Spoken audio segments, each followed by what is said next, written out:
right, good morning, everybody. Good morning, good morning, good morning. Are black politicians being targeted in Cincinnati? Have you seen and or heard the latest news? Wow. Damn. Two words that come to mind. If not, I'll keep you up to date in just a couple of minutes. Hey, listen, family, as we get started, please take a second to share the show. When you share the show, more people see it. It means everything. And again, I'll say thank you in advance. Good morning to you. Happy Thursday to you. Or as someone inside the chop shop has already said, happy Friday Eve. For a lot of people, this is the beginning of the weekend for you, right? The weekend is here, and I'm sure you're very happy about that.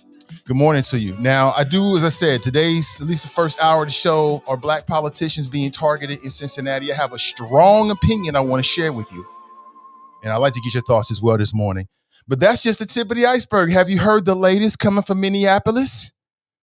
Big news happened within the last 24 hours. We will discuss, plus a smattering of other topics related to people, politics, and pleasure.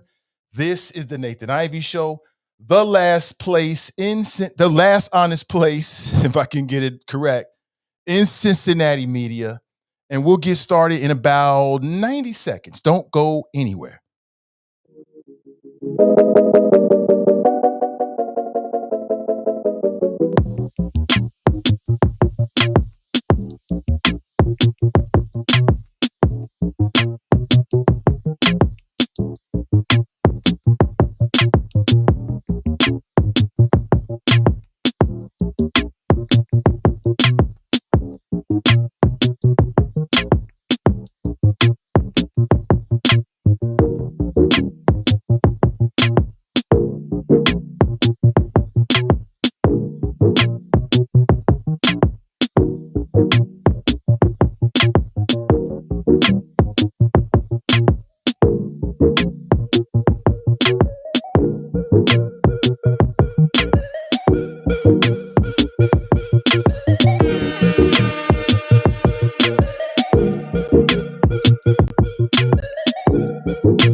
Hey, good morning, family. Welcome back.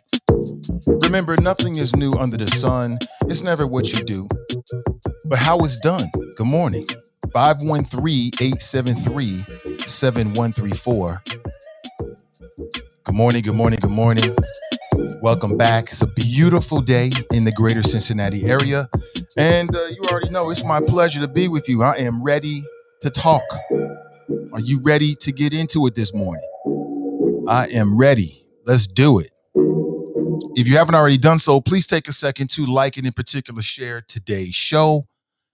When you share the show, quite frankly, more people see it on Facebook. More people see it. It's real simple. Good morning, good morning, good morning. How are you? Hope you're doing well, everybody. Welcome back. Nathan Ivey with you as always. Let's get into it, everybody. How are you? Hey, what's up, Miss Jones? What's up? What's up? She said, have you seen this? Oh, she's reacting to that post. That's what it is. Good morning to you. Hope everybody is doing well. What's up with the choppers? Hope everybody's doing spectacular this morning. I am in good spirits. I'm doing well. As usual, I'm typically in good spirits. Ray writes here. Tanika writes, good morning, Nate and the Choppers. Tracy writes, hi. Sharp writes, good morning, Nate and the Choppers. Brenda writes, happy Thursday. Happy Thursday. Hey, good to see everybody. Glad you're here. I am glad you are here. I got a message from a member of local media giving us some props, or giving me props for what we're doing here. I appreciate it. People are watching. I say no names. Good morning, good morning, good morning. Nathan Ivey with you. Please hit me with a like and a share. Share it somewhere. It might be somewhere where it's already been shared. Share it anyway. It infinitely increases the chances that people will see this stream. I want everybody to see the stream. I want everybody to see what we're doing. Good morning, good morning, good morning, and good morning. Let's take it from the top, shall we? Are black politicians being targeted in Cincinnati? Now, why am I asking such a question? Now, listen, I got this, and again, information comes. I never put it out, I never attach a name to it. People tell me to keep it low, I keep it low. But I received over the last, I'd say 3-4 weeks from 4, and within the last week, 5 separate sources saying that Wendell Young, black male Democrat, I like Wendell Young. I love his politics. I saw Wendell Young, he just vanquished a varmint. Wendell Young vanquished a varmint about, 3 years ago, 3-4 years ago. Matter of fact, I'll tell you when it was. It was back when Yvette Simpson was running for mayor. Remember, the big conversation in that mayoral race was the fact that Wendell Young and Yvette Simpson most notably supported a better deal for Avondale as it relates to the expansion of Children's Hospital. Remember that? And you had people out there, again, we could have had a much better mayor. There is nobody out there, I've heard no arguments to tell me that John Cranley has been a good mayor for Black Cincinnati in particular. If you ask John Cranley what his biggest accomplishment is going to be, and I haven't asked him this, I guarantee this motherfucker says the FC Cincinnati Stadium, which it wouldn't really matter who the mayor was, it was going to go through. It was just too much tremendous local influence to push that project through. But what exactly has he done? I just never understand how people, even black people, was out here criticizing Yvette Simpson. And I think I saw on Facebook that perhaps she had a death in her family. So condolences to her and her family. And that sister, hope she's doing well. And nobody can convince me that John Cranley's done a damn thing, quite honestly, that really matters, that really puts any kind of like a kitchen table. I don't know. Maybe I'm just ignorant about what he's accomplished. Maybe somebody out there can hit me to the game. But as I sit here right now, I ain't seen it. But anyway, I remember going to an Avondale Community Council meeting. And when I walked in there, you had council members. They were in a gymnasium, a small ass gymnasium. But we walked into the gymnasium and Wendell Young was there and he vanquished the varmint. It was the most hilarious thing I've seen in a long time. It was a black dude who I actually recognized. I think I went to school with him back in the day. And he was a black dude, entrepreneur, and he starts arguing in favor of Children's Hospital. And again, I'm not against Children's Hospital, but at that time it was really polarizing, right? It was like, big money interest or the community, right? This brother got up talking about how, he works and drives into Avondale, and we need to stop the talking, and And with about 2 or 3, I think it was one question, Wendell Young vanquished the varmint. I forget what he asked him. He asked him 2 questions. First, he asked him, he's like, "Do you live in Avondale?" And dude was like, well, see, I used to catch the bus in the 7th grade. It was the most hilarious thing. Then he asked him another question. It was a wrap. It was hilarious. I couldn't contain my laughter. Y'all. It was hilarious. It's like, "Do you live in Avondale?" I do. Yabba dabba do. 1, 2, 3. Well, I used to catch the bus in the 7th grade. It was hilarious. It was funny. I got a different sense of humor, right? It was hilarious, man. I like Wendell Young's politics, from afar, the things that he advocates, the position he takes. Generally speaking, I think, I agree with it. He's also the person that referred to 5 council members as the Gang of 5. I believe in the text message, he said, "We're the new Gang of 5." And then we've never heard the end, the Gang of 5. I'm so sick of that phrase, Gang of 5. We all gang up and get something done in this city.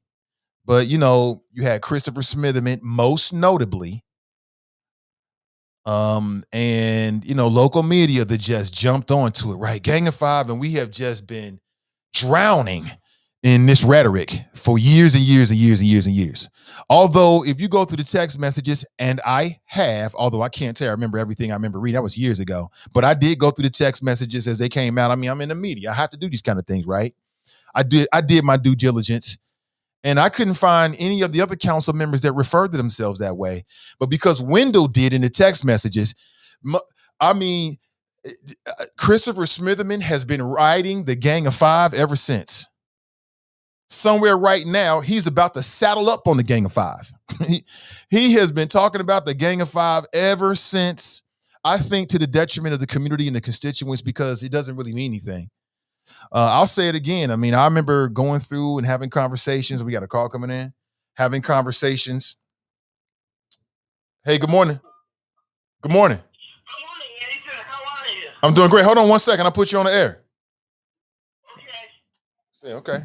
It was a different. I didn't recognize the number or the area code, so I wasn't sure if he was trying to get in, or somehow these spam calls have gotten this call-in number. I don't know how. So I gotta weed through them. But let's go straight to the call. I'll finish my flow. I ain't going nowhere. Let's go straight to the phones. Hey, good morning. Welcome to the show. I didn't recognize the number or. Thank you, Nathan. I guess we're on some kind of time delay. I'll turn down the volume here. Okay.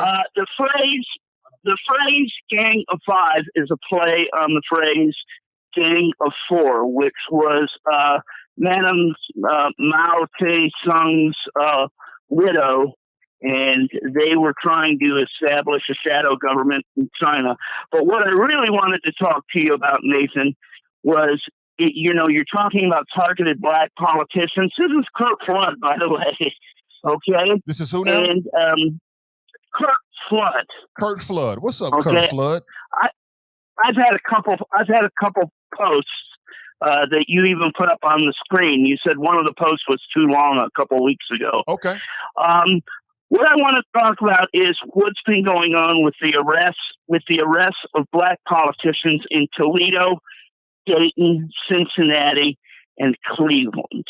And even the member of the Toledo City Council, who's also head of the UAW at the local General Motors plant there, said, hey, something's wrong here.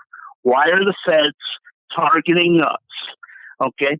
What it comes down to me is, because I'm white, it's equal application of the law to everyone. And the blacks are being targeted. There's no doubt about it. You know what I mean? While white politicians and white bureaucrats and white businessmen get away with it. You remember perhaps the Jussie Smollett case where he was charged with 16 instances of lying to the police. Well, a couple weeks later, there was a judge who had one black girl that was charged with lying to the police. And he said to the prosecutor, he said, I cannot prosecute this girl for lying to the police when you just let someone go for lying to the police, okay, for 16 counts. But another thing in the Jussie Smollett thing, and this is equal application of the law, all right? They prosecuted, they're suing him for the amount of money that was cost in the investigation. Hold on, let's go back to that Laquan McDonald shooting where they corrupted where the white police officers corrupted the black Burger King video. The black manager of the Burger King said that they deleted video of the Laquan McDonald shooting, okay? And the IT guy for that Burger King, the information technology guy, he said they deleted that video. But are they charging the cops or suing the cops for the money that was lost during the investigation there, like they're suing Jussie Smollett for the money that was lost during the investigation there? Well, during that trial, when the police were on trial themselves, 7 of them, the prosecutor, she would not put on that IT person.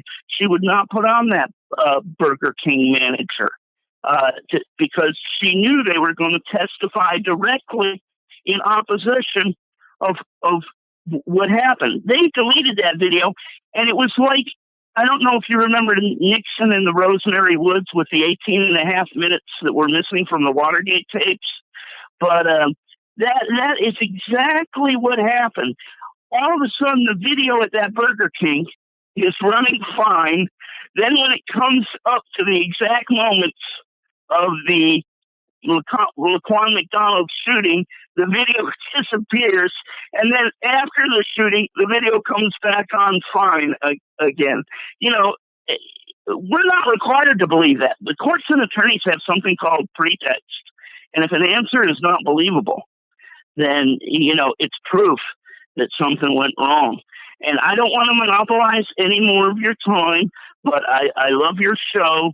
But the issue is and I'm not standing up or taking a stand against Tanea Denard or Councilman Pastor. But what I can do, and what I feel that all of us have to do, it's our job to make our life is easy for our police and our politicians, but it's also our duty to stand up to corruption and to unequal application of the law. Anyway, I'm going to listen to the rest of the show, and you have a good day, buddy. This was a great show. You too, Kurt. Take it easy. Appreciate the flows. That's Kurt Flood. I think we connected by phone I won't say a little while ago. I think it was last year or something like that. It was after the show, and I think we broke bread a little bit.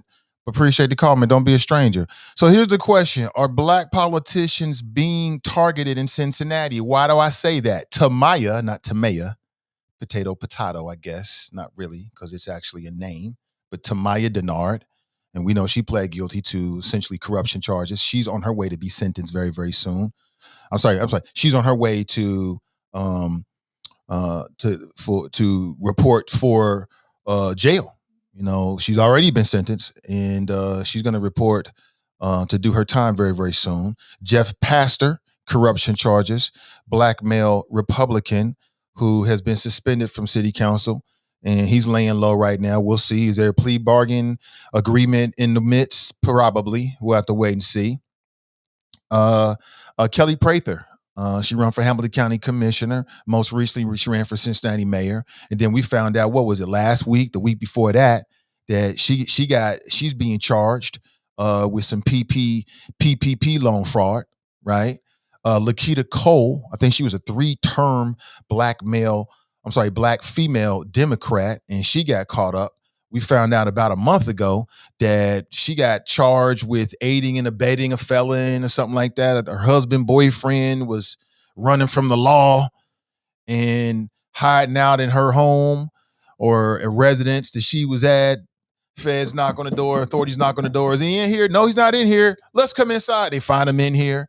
And then just yesterday, it was released in the news that she's dealing with 5 felonies related to PPP loan fraud, I believe, as well. Right. And Wendell Young. And again, as I was saying before we got the call from Kurt Flood, I mean, I've been hearing this for about a month. I even put it out there, but nobody wanted to talk about it, as if talking about it was going to stop whatever's going to happen from happening. I don't believe that. But it's out there now, at least in the sense that there's a news article that I saw yesterday in which the local news spoke with Wendell Young, said he's heard the rumors as well. He turned down a plea agreement that he said was just terrible. And there was some very interesting quotes from his wife, who is a former member of the school board. Both lovely people. I can't say that I know Kathy Young or Wendell Young all like that, but I know them enough to speak when I see. They seem like very lovely people. But what's going on with Wendell Young? Some of the quotes that are being attributed to his wife, Kathy Young, are very, very interesting. Very, very interesting. So what's going to happen? Wendell Young is term limited out. He can't run for city council anymore. Of course, we all know that he was thinking about or planning to run for mayor, but he didn't get enough signatures. He didn't get enough signatures to make the ballot. And Wendell Young had a health crisis. I'm not sure when it was, sometime not too long ago. So he's been recovering from that. Here's a quote that's in the Cincinnati.com attributed to his wife, Kathy Young. Quote, "I am a retired teacher. We have children in the community who don't have food because their parents lost their jobs because of the pandemic. There are addicted people losing their homes. And we are spending all this money, tax dollars, on text messages. This is the most ridiculous thing." Well, Kathy, I've been saying it since it started. I don't give a damn about no text messages. I never did. After going through the text messages, there was nothing in the text message to get upset about. There's nothing in there as a citizen where I felt like I was being betrayed at all. Nothing. But this was all politically motivated. I'll tell you what I thought. I'll say it again. This was politically motivated to try to go after PG Sittenfield, and maybe it worked. Maybe it worked. And I struggled trying to figure out why this mattered so much. Like, am I missing something here? And no, I wasn't missing anything. It was some dumb ish. They're spending more time on this text messages and more money on text messages than it's even worth. I read that the lawyer, the special prosecutor that's been appointed, is getting $250 an hour, y'all, to investigate some text messages when 2 of the 5 people aren't even on city council anymore. They're not even there. There has to be something more substantive for us to talk about and for the prosecutors to focus on. It's got to be something more. I went through all the text messages. We talked about it, page for page, word for word here on the show. I can find anything that as a citizen, I should be so outraged about. So what? Basically. So what? I still feel the same way. It's not putting any food on the table, is it? It's not creating any black wealth in the city, is it? It's not dealing with affordable housing, is it? It's not putting money in the pockets of entrepreneurs, is it? No, it's not.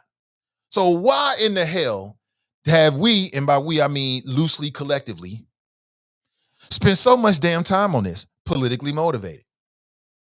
Now, having said that, I'll say this. Don't shoot yourself in the foot. If you know people are targeting you, if you know you up on a perch, on a pedestal, and people are watching, if you know people might be gunning for you, don't do them a favor. It's real simple. It can't get no simpler than that. If you know people gunning for you, if you know that you're in a position where everybody's watching and, perhaps, you might be in a position where, they might be coming for you, why would you go out and do something and cook your own goose? Who does that? So you're going to boil the water and then jump inside the pot and then put the lid on yourself. That makes sense. It makes no sense. It makes no sense. You're going to lay in the coffin and then put nails in your own coffin. That's what you're going to do out here. It makes no sense, people. Be smart with the moves you making. Be smart about them PPP loans. Be smart. Who you think you fooling? You think you're going to get away with it? You're not going to get away with it. They're going to come get their ass and you're going to end up in the news, period. This is what's going to happen. So I'm just saying, I'm not saying whether I know anybody's innocent or guilty. I'm just saying in general, that is my general position. When you filling out these PPP loans, make sure you're doing everything honestly and above the board. Stop playing games, acting like you got employees and you don't, and you got businesses and you don't. Can we? I don't think that's a good idea, y'all. Does anybody think that's a good idea? You are playing with fire, especially if you someone that's got some public visibility. You got a big ass target on you. Simple as that. I shouldn't have to tell this to grown folks, but let me go out there and put it out there anyway. What you do is what you do. Simple as that. But Tamaya Denard, Jeff Pastor, Lakita Cole, Wendell Young, Kelly Prather. Who's next? Who's next? Again, you might have a different opinion. I'm asking the question. Are black politicians being targeted here in the city of Cincinnati?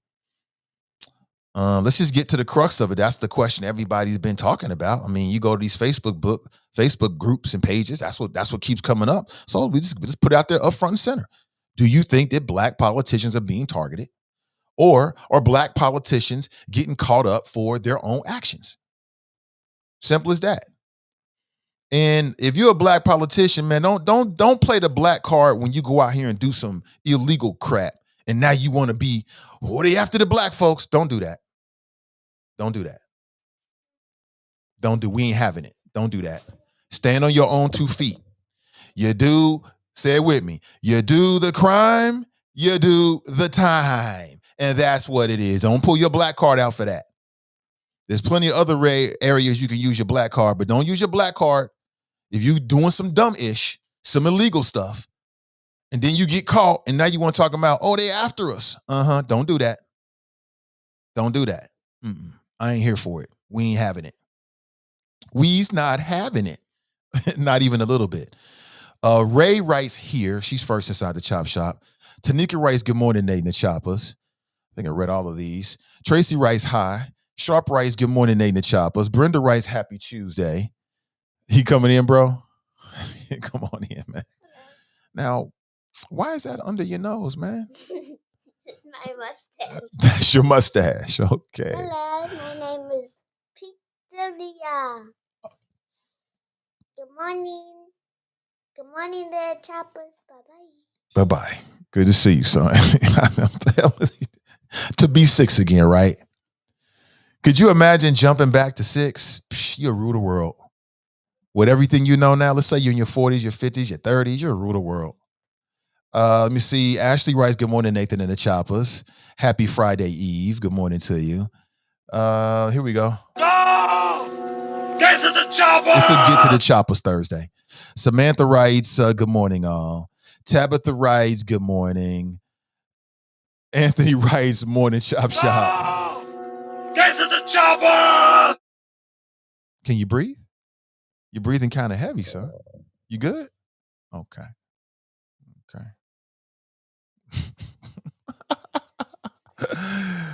Akeem writes, the siege on black politicians. Joy writes, and good morning to you, Joy. Good morning, Choppers. Go! Good morning to you. Get to the chopper! Hey, what's up, Jared? Good to see you, bro. Good to see you. Writes, good morning, hashtag team and I. Brenda writes, good morning from Fairfield. Well, good morning to Fairfield. Good morning to Fairfield. April writes, peace and blessings to all. Kurt Flood writes, the show should be titled, are they being targeted in Toledo, Dayton, and Cincinnati? Toledo official and head of UAW Union stated that targeted arrests of black politicians would be investigated. Thanks for the information. So is this a statewide thing? It's bigger than Cincinnati, according to Kurt Flood. It's the whole state of Ohio. What do you think? It's the whole state of Ohio. What just happened? I'm not sure. Okay. The show... Dale writes, good morning, Nate and the Choppers. Good morning to you, Daryl. Get to the chopper! The politically petty show writes, morning, Nate and the Choppers. Get to the Hashtag chopper! flows rated E for everybody. Kurt writes, the problem is unequal application of the law. White politicians, bureaucrats, and businessmen are allowed to commit crimes while black politicians are being arrested. See, Charles writes, Grand Risings, Nate and the Choppers. Get to the chopper! He writes, I don't know if black leaders are being targeted. A better question to ask is, are they really doing what they're being accused of? Hear, hear. Hear, hear. Let me see. Susan writes, or they are always targeted whenever they begin to perceived as a potential threat. Michael writes, good morning. Good morning to you, Michael. Carmelita writes, good morning. Dale writes, good vibes, Nate. You're going to blow up. Thank you so much. I appreciate it. We going to blow up. We going to blow up. Whatever happens, we did this together, man. We've been doing this for years together online. Miss Jones writes, good morning. I'm looking to connect with you in the future. Let's do it. Let's do it. Carmelita writes, good morning, Choppers. Get to the chopper! AC writes, what's up from the shop? Susan writes, black leaders are always targets. Facts. Facts. Facts. Facts. Sorry, I was hitting the soundboard a little bit. He gave us bike trails, Nate. Who is that? Oh, the mayor. He gave us bike trails. We talking about bike trails. Bike trails, really? It's my Allen Iverson right there. Tabitha writes, I can't wait till blacks, African people of color take over the soccer like Venus and Serena, like Tiger Woods. Haven't they already? Haven't they already? Every time I see Yvette Sims on the Sunday morning news show, I say to myself, she should have been on mayor instead of Baby Joe Cranley Mansion. Baby Joe Cranley Mansion. That's hilarious. You know, but when I see Yvette, I'm happy for her. When I see Yvette, and again, I think that she lost somebody close to her. Maybe you want to send her condolences on social media. And I want to do that to that sister as well. I like Yvette. She seems like a very good person. And she supports me. So I support her. You already know. You rock with me, I'll rock with you. So simple as that. I'm real simple. Real simple. You F with me, I F with you. Simple as that. But when I see her, I'm happy for her. I think that's where she should be, quite honestly. I mean, yeah, I'll bring it up and bellyache and make a point. I'm trying to make a point about, the voting demographics here more than anything else. But really, to be honest with you, I think that Yvette is doing what she's supposed to be doing. She is where she's supposed to be. Everything turned out the way it was supposed to be. So, her star is shining real bright right now. And I'm very happy for her. I'm very happy for her. And plus, she keeping it real. Have you seen her commentary? She keeps it 100, and we need sisters that keep it 100 on these national shows. We need that. So she's in the right spot. Joe writes, good morning, Nate and the Choppers. Get to the chopper! You said it. Political Petty Show writes, Christopher Smitherman has a black voter problem. The Caitlyn Jenner of politics. He's never going to live that down. No! Tanika writes, good morning, Nate and the Choppers. Good morning to you.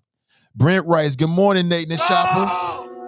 Get to the chopper! It's a radio show. You got to have sound effects, right? Politically Petty Show writes, morning, Tanika. Sarah writes, good morning, Nathan and my brilliant Chopper family. Let's get it. Get to the chopper! Yeah, let's get it. Kush writes, good morning, Nate and the Choppers. Get to the chopper! I mean, it's the Choppers. You got to have something. Tanika writes, good morning to Glenn. Charging window for deleting text messages didn't charge anyone in the prosecutor's office for getting rid of computer evidence in a Judge Hunter case. Yeah, as I understand it, there was some computers that mysteriously disappeared and some evidence that disappeared, but you know how it is. You know what I'm saying? The prosecutor's office was in on it with Tracy Hunter. So, they're going to be favorable to anything that brings that sister down, and they were successful. Like, we didn't stood by and see all this shit happen. What the hell are we going to do about it? Or is there anything we should do about it? Is it just the way it is? You talk about targeted. Tracy Hunter was targeted. Now, if you don't know, Tracy Hunter, black, female, I think she was an independent. She even pissed off the Democrats because when she ran in the primary, if my memory serves me, she beat the Democrat endorsed candidate, if I remember correctly. And then what happened afterward was just quite honestly, it was a high-tech lynching, to steal a phrase from Clarence Thomas. What happened to Clarence Thomas was not a high-tech lynching. I believe everything Anita Hill said. Clarence Thomas looks like a creep. He looks like a creep. I believe it. What happened to Tracy Hunter was a high-tech lynching. No doubt about it. And we all watched it. We just keep sitting by and watching all this stuff happen. What are we going to do about it? You know what I'm saying? I mean, I'm just saying. Sister Iris writes, good morning, great people. So good to see you as well. When is Big Daddy Remembrance Day? With your little show? With your little show. What's up, Al? Al Beasley, man. Al Beasley is, that man was such a character. He was such a character in local talk radio back in the day. He was your black, Republican conservative type. He was drop before drop here locally. I ain't messing with you, Al. You know I ain't got nothing but love for you, brother. We got to catch up, man. But he was drop before drop locally. Run around here, talking, pull your pants up. Pull your pants up, black man. And Big Daddy, listen, if Big Daddy, who passed away many, many years ago, I was always very fond of Big Daddy because he supported me. I'm just a very simple creature, very simple. And, you didn't have a radio show in Cincinnati if Big Daddy wasn't calling into it, period. You wasn't doing radio. You weren't on the map unless he called into your show because he was a fan of talk radio across the dial. And I spent many, many, many, many, many, many, many moments with Big Daddy in the parking lot of WAIF, just talking about the show. He would be critiquing it and telling me what he liked and just pumping me up, just motivate me. Like, you got to do what you got to do, young cat. Keep going, young cat. Because everything was little to Big Daddy. Remember that? Everything was little. And he was a big man. Rest in power to Big Daddy. Yeah, he was a good brother. I liked him. He's a good brother. Didi writes, good morning, good people. Kathy writes, good morning, all. Linda writes, good morning, Nate. Maurice writes, glorious resurrection. Yes, they are being targeted. Okay. Yo writes, would you consider it targeting or just getting caught? I think that's a fair way of looking at it. I think it's a very fair way of looking at it. Maybe both. Could be both. It could be that, and we already know this, that when you're a black politician and you out there in front of people, you got to move a little differently because the hammer might come down on you differently. And at the same time, perhaps individuals may be guilty of, their own actions. Could be both. Anthony, we won't know until all this stuff works itself out, in the legal department. What I will say with Lakita Cole is like, damn, sis, I'm nowhere near her favorite person. But damn, I hate to see that happen. She was already dealing with a couple of charges because, the police was saying that she was harboring a fugitive or something like that. I don't have the specifics of it. And then I heard that she got 5 more felonies indicted on public assistance fraud. And I'm thinking, is this true? I mean, because listen, more is more. I don't care how much, and generally speaking, I don't care how much money you making. More is more, right? But I thought she had one of them good jobs, making like $100,000 a year for the city. She was a supervisor over the Cincinnati Parks Department. Now I'm reading she's been placed on paid administrative leave. You know what that means? Precursor to your ass is out of here. You already know what that means. And it just ain't looking good. It ain't looking good. The hits just keep on coming. And I'm like, really? Again, I can't say that everything I'm reading is all of the information out there because you know how the media is, and they don't have enough time to put everything in there. But from what I've read, according to the indictment, Cole and Cromwell, which I believe is someone she's close to, her boyfriend, 5 felonies related to public assistance fraud, 2 counts of tampering with records, and 3 counts of theft. I'm reading verbatim from the Cincinnati.com article. According to the indictment, Cole and Cromwell manipulated records to defraud the Supplemental Nutrition Assistance Program, otherwise known as SNAP or food stamps, for a total of $1,000 to $7,500. What? Hold on. What? You making $100,000? You making 6 figures? You making 6 figures? You trying to get 1,000? You gonna put all of that on the line for $7,500? I just must be cut from a different cloth. I'm sorry, y'all. That ain't worth it to me. That's not worth it to me. $7,500 and I'm making 6 figures. I'm going out like that over $1,000. Again, these are all allegations, and you know me. I feel the same way about every case. I don't care who it is. You are innocent until proven guilty. So we'll see what happens with this. But if in fact it's true, I want to know why. What the hell's going on? Who's doing this? How many people think it's smart to jeopardize 6 figures for $7,500? Raise your hand if you think that's smart. That sounds like the dumbest ish I've ever heard in my life. I never heard nothing so dumb. But again, these are just allegations. I'm reading from the news reports. Take it for what it is. But we'll have to wait and see. We'll have to wait and see. Let's go back to the phones and say good morning and welcome to the show. Welcome. Good morning, Mr. Ivy. This is your West Side Connection, your #1 fan, the Black Not Democrat, Drop Squad 52. How you doing, sir? I'm excellent, man. Welcome. Oh, Mr. Ivy, the title of your show is quite interesting, sir. And listening to you the last half hour, 20 minutes or so, quite interesting, sir. It sounds like to me, and before I continue, shout out to Junior. And I'm waiting for you to ask him so I can get confirmation that I am Junior's favorite chopper. Now, back to what I was talking about. Mr. Ivy, it seems like to me that you're starting to buy into my philosophy, which is get in to cash in. And someone said it earlier. Are they coming after black people or black politicians in Cincinnati because they did something wrong or because they black? Because I'm pretty sure there are more than 5 black politicians in the local Cincinnati area. Because you mentioned Jeff Pastor, Tamaya Denard, Kelly Prather, Wendell Young, and that other young lady who is deep in the get in to cash in game. Lakita Cole. Because Mr. Ivy, Nikita Cole. Again, I think from what I know about being part of your show for the past 3 years, is that Wendell Young is the oldest of those 5 black Cincinnati politicians. Am I correct? You are correct, to my knowledge. Okay. Right. So apparently he's been part of the game for a long time.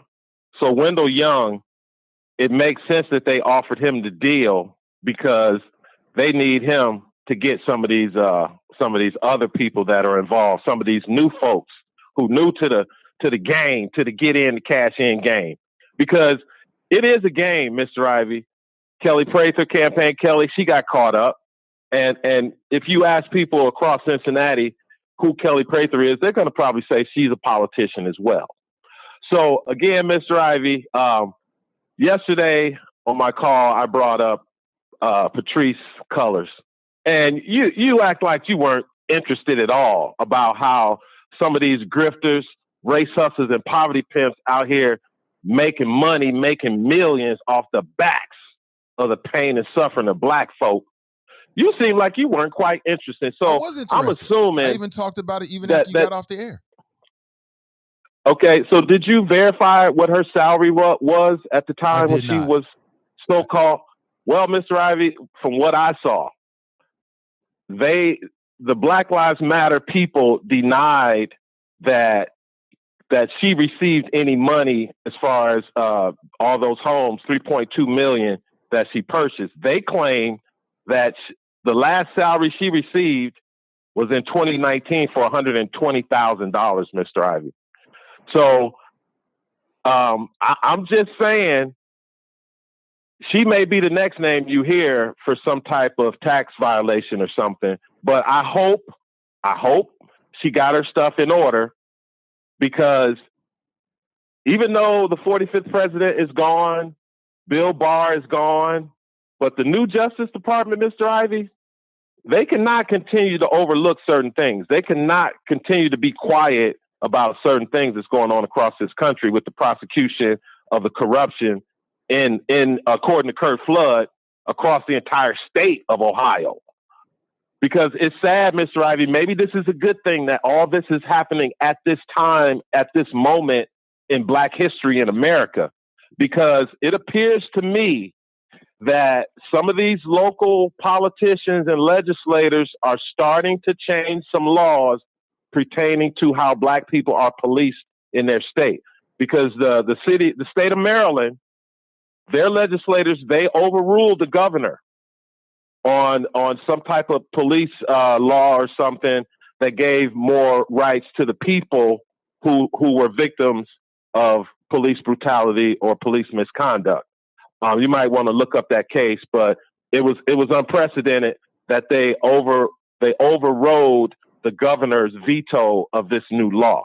So I do see things starting to change locally with the local legislators, and maybe if some of these Black politicians stop getting in to cash in and get in to actually do the work that's required to give Black folks in certain areas the proper equity and the tangibles that they need to be successful Americans in this beautiful country we call the United States of America. And yes, there is a border crisis.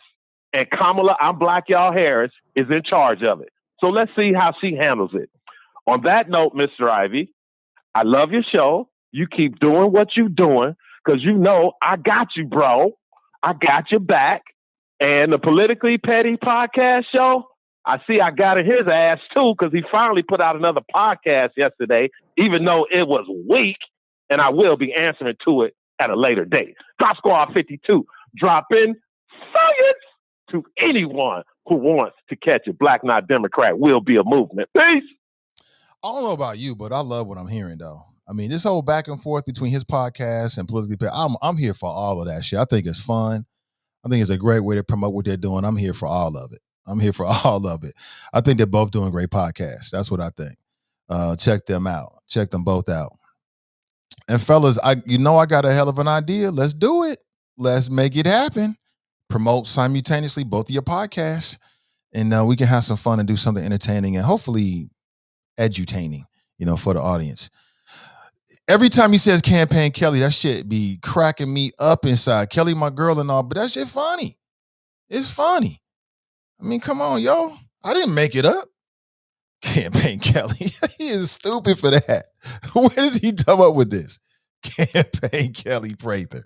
And you know what? Kelly is her skin is so thick. She in here like, psh, okay, she might be chuckling herself.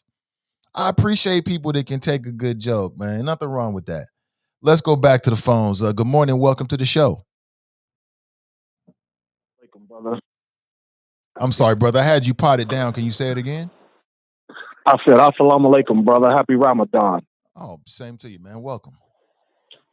Brother Malcolm. Malcolm Excellence. Malcolm Excellence. I was waiting to see who it was.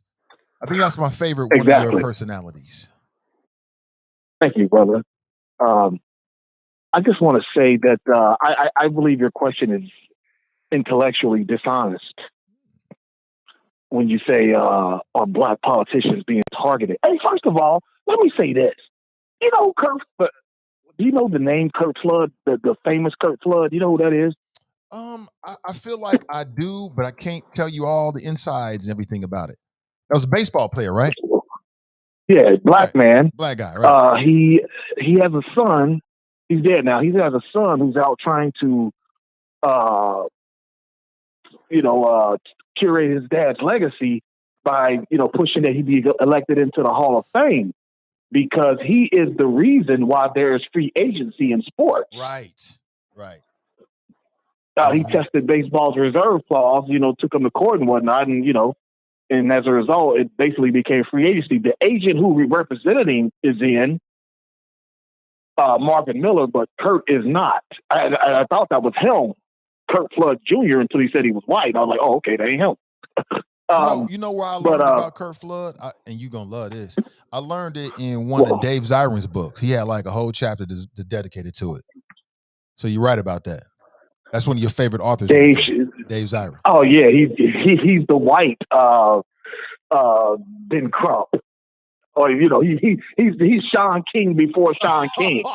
Playing on black people's emotion. I told him that. Goofy white man. The last time he came on, you ran him down. So I was like, man, here's what somebody said. He was like, why they do this? I was like, Dave, it comes with the territory. He's like, you right. And he just went on. He know he whack. He don't want smoke. He got the asthmas. Dave is superlative. He got the asthmas. He don't want smoke. But listen, but I think that's a intellectually dishonest question because as black people we're being targeted. So if you're a politician and you're up there responsible for making laws, you better be on your damn P's and Q's 24/7 as a black politico. Or just a black in a public position, period. I mean, hell, I can tell you about that myself. But the point is, you're asking about politicians, like, of course they are. Because all black people are. So you people better be careful. And they're not being careful. They're thinking, hey, I'm up in here, I'm Gucci now. Everything's okay. I can play like everybody else. No, you cannot. And it just so happens that, Wendell and Tamea, the man said, Wendell and Tamea were a part of the same gang. So it's just naturally that whole squad be investigated thoroughly since one went down. And I still say that, what's the bald guy's name? The bald guy who's not gay. on city council. You know what I'm talking about. I can't think of him. Landsman, is that him? No, that's Jay. Is that his name? Is Lance? Yeah, I think Landsman is bald. Yeah, he Yeah, is bald. him. I pulled up next to him at a traffic light over a couple of weeks ago, a couple of weekends ago. You know, just said hi to him and whatnot. But you know, I still think that he knew more about Tamaya's issue than he's letting on. That's why he made it clear, you know, to put it in writing about the $1,000 loan. Right. Is this legal? I think he knew something was up. You know what I'm saying? And probably was told to not tell her. You know what I'm saying? But make sure he crosses his, dots his I's and crosses his T's. So I think that question is a little bit misleading. Just as black people, we're being, we're all under attack. So these, Prather and the rest of them, hey, you guys kind of, did it to yourselves. You know what I'm saying? And I tagged you in that video. I saw it on Tariq Nasheed's page, Instagram page, but I tagged you in it. I tagged you in it on Twitter. On Twitter. Of that video, that commercial of what's her face? Okay, I'm looking at it right now. Tamika Mallory. Yeah, and another thing about colors, I didn't catch the end of Drop's call when he was mentioning her. She just bought property on an island right next door to Tiger Woods. Mm. It's like, damn, baby, where'd you get this cake from? Tiger Woods? I mean, this dude's a billionaire, or damn near. And there's another, I don't know if it's Leonardo DiCaprio or Brad Pitt, I forget which one, but another actor, another famous rich person lives on that island with Tiger Woods. And so she's hobnobbing with him. And now she has a house to hobnob with him, got the property to hobnob with him. So I think Drop is right. She, them Black Lives Matter people might be the next to go down over some improprietous behavior with money. I'm you know what I mean? The video right now, man. That's interesting. I might play this. Yeah, you see what I'm saying? So yeah. Thanks for the link. So absolutely. But that's all I got, B. Hey, it's always a pleasure, and it's been real. And we'll talk again. Be well. Be well, Black Excellence. I'm sorry, Malcolm Excellence. Never know who's calling when you get a call from that brother. But today we got a call from Malcolm Excellence. That's my favorite, I think, of all of his multiple personalities. Yeah, I'm seeing it right here. This is the Tamika Mallory Cadillac. Let me see if I can play the audio on here. I don't know. Sometimes we're trying to play it on Instagram on this particular laptop. It just won't let me. But I see her. Oh, so Cadillac has co-opted the movement to sell luxury cars. Okay. The only problem with it is that GM does not advertise with black media. So I said this yesterday. If you're an activist and you get an opportunity to work with one of these multi-million-dollar brands, I think I'm open to it. Of blackness. Oh, yeah, Cadillac. Yeah, but it's got to be more than dollar bills. And I just, for me, if it were me and I'm an activist, I can't lend my personality to a brand that has a history of not representing for my people. I can't do that. I don't care how big the check is. I ain't doing it, period. You know what I'm saying? It ain't happening. We'll go to somewhere else and get that bread, but, to each their own. I mean, we'll see if it works. She got to pay the rent. I get it. Maurice writes, these racist white folks have declared war on us. Have they? Okay. Shelly Shell writes, good morning. Good morning to you, Shelly Shell. We got the Johnson & Johnson shot. No. Who got the Johnson & Johnson shot? Watch for signs and symptoms of blood clots. Yeah. The Johnson & Johnson vaccine, no bueno, family. Hope you didn't get it. Take the vaccine. Just don't take the J&J vaccine.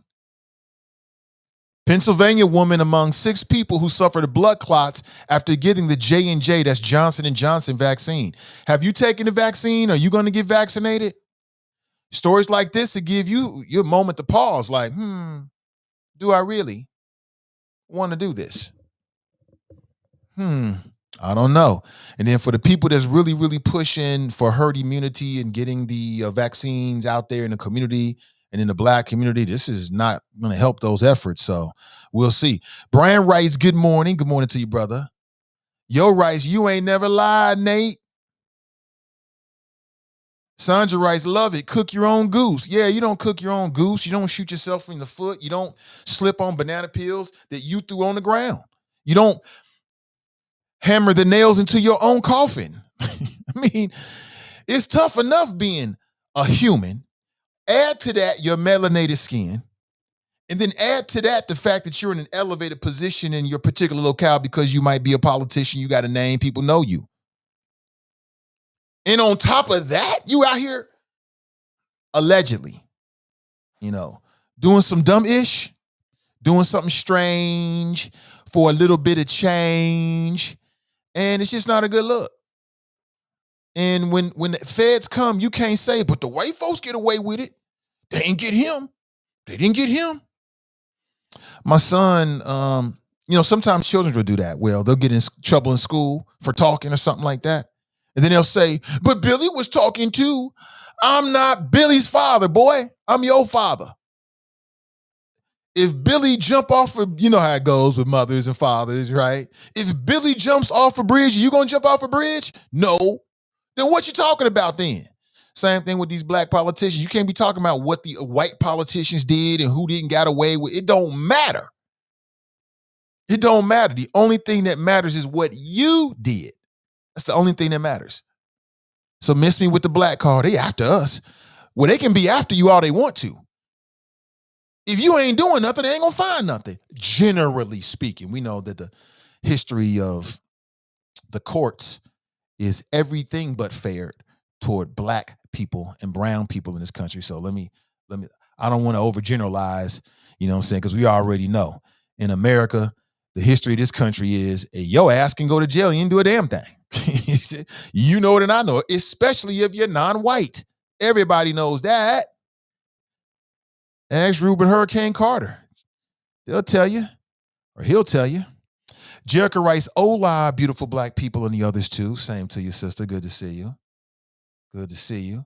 Susan writes, anybody else thinking that there might be just a Karen of some sort out here using the FBI as their own private vehicle and political muscle around the city to advance their own personal political agenda? It could be a Karen or a Darren.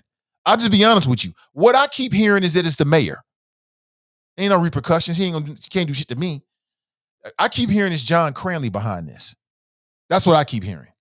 I keep hearing that Cranley is dirty and that Cranley got in his feelings and that this whole thing with Wendell was nothing more than like a witch hunt. I've been hearing this and hearing this and hearing this and hearing this. I don't know if it's true or not, but I've been hearing this all through this process. One name keeps coming up through all my sources. Cranley, Cranley, Cranley, Cranley, and Cranley.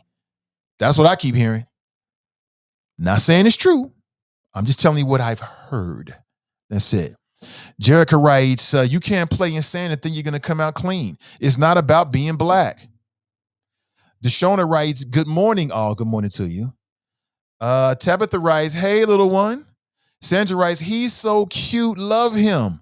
I told him the other day, and maybe I shouldn't have because now he's going to get the big head about it. I was like, when you come on the show, people like that. People be saying good things about you. He was like, really? And his wheels were spinning in his head. I could see it through his eyes. I'm like, oh, boy. Got a prima donna on my hands now, right? He's going to be doing like dance routines behind me now. Get ready for it. He gonna be doing whole video shoots, right? I'm about to do a YouTube channel for the boy, right? He wants to, Daddy, I want to do a YouTube channel. Well, you asked the right person. Let's do it. So we'll see. He'll be back here doing like a little YouTube shoot behind me. Get ready for it. It's amazing how these kids are so different. Like, he's growing up in the world of YouTube and Netflix, and his orientation is so different. I can see it already. So we'll see. Like when I was a kid, there was no YouTube.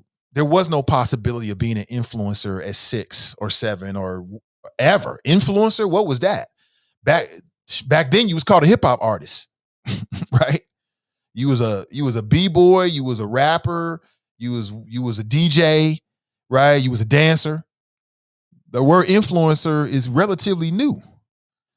Junior, people saying good things about Junior. Brian writes, nothing like a son. I'm with you on that. I mean, there's something special about the bond between the father and the son, but there's something special about the bond between the father and the daughter. My daughter is, man, I'm just so lucky. I'm just so blessed to have them, and I think it's just a combination of their mother and myself. They get all the good stuff from their mother. At least that's what I try to say. But my daughter is A1.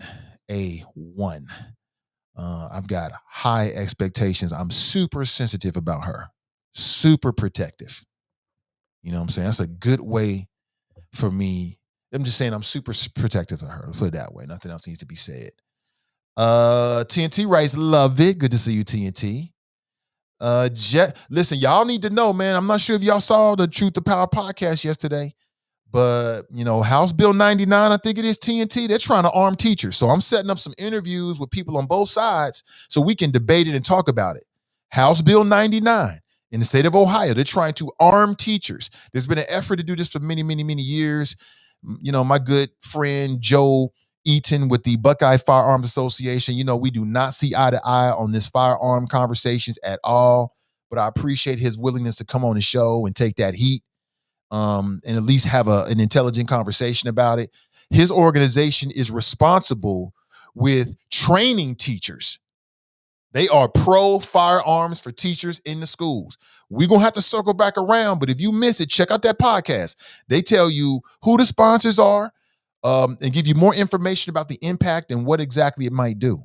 Okay, so it's a hella interesting episode. Make sure you check it out. It's on the Cincinnati NAACP's podcast page or Facebook page right now.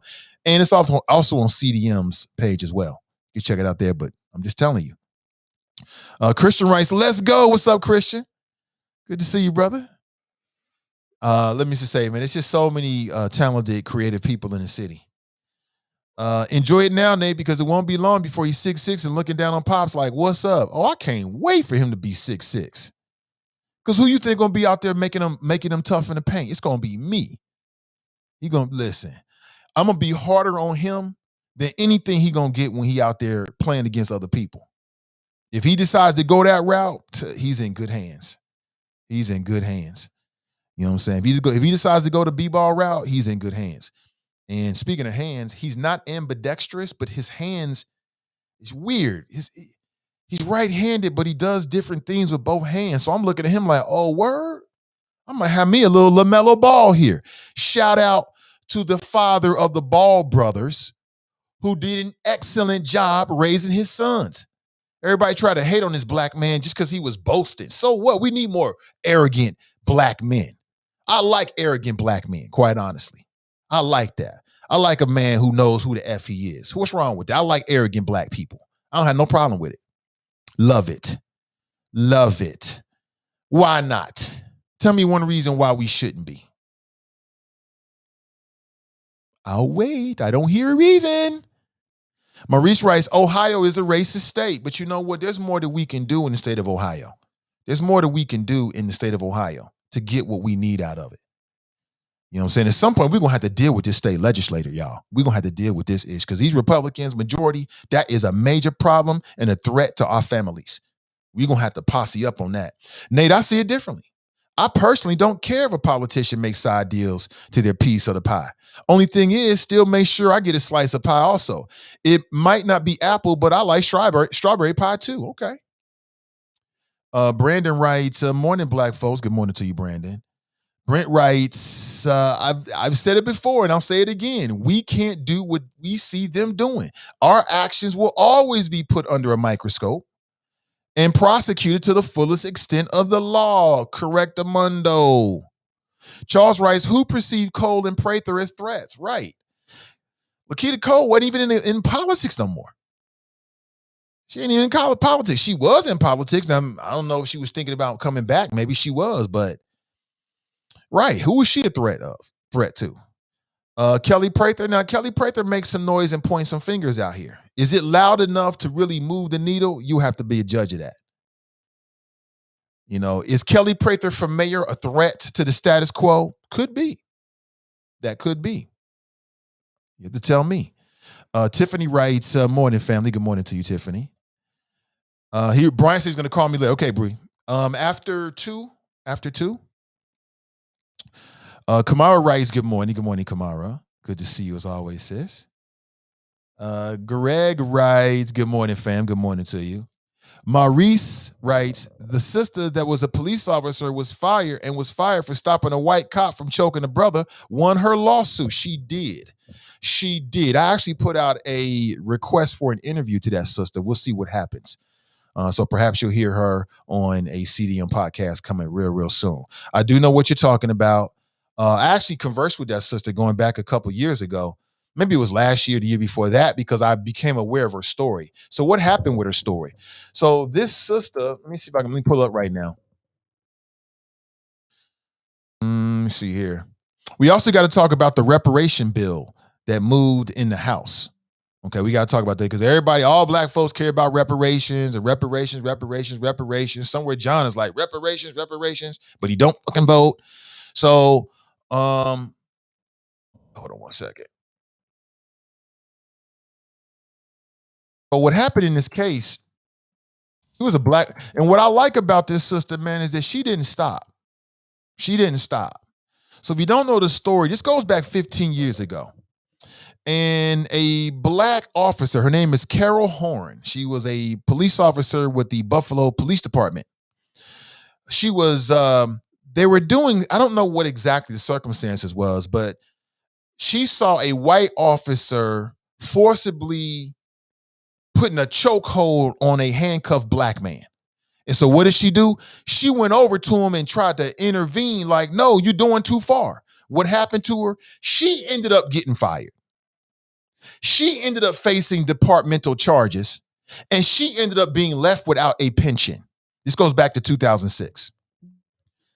And to her credit, she didn't just stop. She kept pushing for reforms and pushing for reforms like, laws that would make it, that would give officers a legal mandate to intervene in situations where they see officers doing something that might harm a citizen, right? This predates George Floyd. And so now I read that she is going to receive her pension. Now, this happened back in 2006. So 15 years she's been doing without her pension. Now she's finally going to give her pension. Now, why is that important? That's important because that's how you live. And she said that when she heard that the man said he couldn't breathe, she forcibly removed the white officer. Remember this? And she been out here in the streets ever since then. She ain't just, sometimes, things will happen to people and they'll just fall back all the way, like, start crying in their situation. But she ain't do that. She stayed out here. She was very visible. Hold on, I got an image I want to put up her, this sister real quick. Because I wanted to give her, I'm glad to see she getting her pension. I'm glad to see she's getting her pension because she earned it. We need more officers. Where the men at? Where the black male officers at? It always seems like it's the black women that's standing up.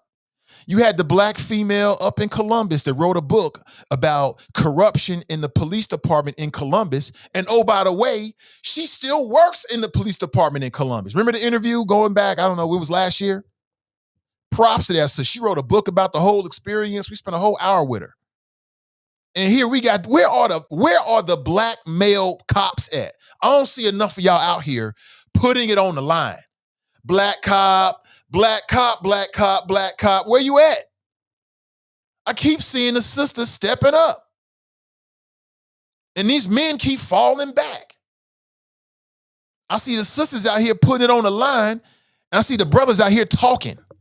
That's just me. I'm just telling you. I could be wrong about that in your opinion. You can set me straight, but that's how I feel about it. We need more officers like her that's willing to put it all on the line. See, that's the kind of officer we need. But hold on. You ain't gonna kill this man in front of me just because you on some white male power shit. We ain't gonna do that, yo. We ain't doing that. And so, it was just terrible, man. The whole situation that happened with her, and then they flipped it and put it on her. Like, how dare you do this? Because like I said, with these officers, man, it seems like it's like an unwritten code where no matter what they're doing to a citizen, It don't matter what they're doing, that the other officers just stay out of it. It's like this unwritten code. I'm just going to let you handle your situation, and then you let me handle my situation. No matter what I'm doing, no matter whether I'm doing something illegal, whether I'm killing somebody or putting a knee on the neck, it don't matter.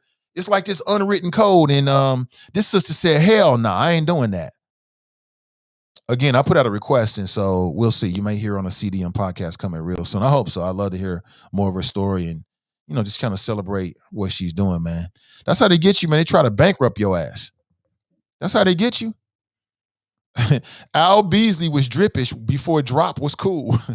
So you're wrong about that, drippish. Tabitha writes, they treated Tracy Hunter bad, dragging her in the courthouse. Yeah, I remember that. Literally drug away. Now, of course, that was more Tracy deciding that she wasn't going to use her feet. And as I've told you, when the law say you're going to go from A to B, you're going from A to B. Now, you can either walk or you can be drugged. We can put you in a stretcher. One way or another, you going. You are moving. Just so you know, I don't care who you are, how tough you are, how big and bad you are, your ass moving. Period. Simple as that. Sandra writes, yeah, Big Daddy's so cool. Listen to him, little son. Terrence writes, Brother Forte writes, good morning, Nate and the Choppers. Go! Get to the chopper! He writes, what a world, what a world, what a world. It's a fact near 1865 that America took everything from blacks and divided the funds to all whites.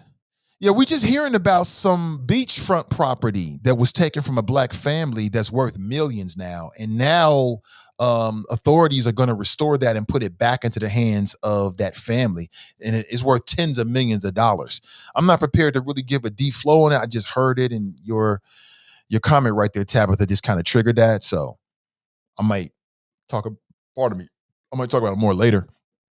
Mo writes, morning choppers, the revolution Go! Get to the chopper! must be televised. Perhaps. Charleston writes, long live my Uncle Jimmy, aka Big Daddy. That was your uncle? Oh, I didn't know that, Charleston. Yeah, I like Big Daddy, man. Again, he liked me. He rocked with me. He supported me in what I was trying to do. So I supported him. I like him. He used to call into the show, man. I ain't had no calls but Big Daddy sometime. You know what I'm saying? And then we sit out in the parking lot, get in the car. We just be talking. He have some kind of radio station on. We just be talking. So come on in here, little Nate. Come on in here, little Nate. Yeah. Love your show, man. You be having me cracked up. The hot butter, slathering hot butter on his belly. I forget the bit I was doing about Big Daddy. Just having some fun with him, man. I liked him. He was a good guy. Pamela writes, I love Big Daddy's radio show. Every time I hear the song Caravan of Love by the Isleys, I think of him. That was his intro song. That's right. Anthony writes, difference is being caught for one, then they start digging a tunnel in a whole different direction, just piling on every little thing they can sniff out. Charlie Winburn is with us, Hamilton County Treasurer. He writes, Big Daddy was a great brother and he never put black people down. He would disagree with you, but never devalue black people. He used to call me little brother. He called everybody little brother, Charlie. Everybody was little to him, man. Everything was little to him. Yeah, me taking me back. Didi writes, it's both. All doing illegal stuff, but only blacks being investigated and arrested for it. Crack versus cocaine. They're both illegal. One gets you sympathy and treatment, the other gets you prison. Crystal, I'm not sure what that's for. David writes, I tuned in too soon. Be right back. You talking about because Drop was on the line? I thought Drop's having some strong calls these last week or so. Maurice writes, I don't believe what these racist white folks say because history shows us that they can manipulate paperwork. They even told us our history. Come on, people. Okay, so you're saying you don't even believe the charges against Wendell or whatever. So we don't know if Wendell's going to be charged or not. I'm not saying that I know that. All I'm saying is that local media caught up with him, did a little bit of an interview with him, and got some quotes from him and his wife. And some of the things that his wife said, quote, I am a politician. This is a seamy and dirty side of politics. When asked to elaborate, Young declined. This was Wendell Young saying it was a dirty side of politics. So what does he mean by that?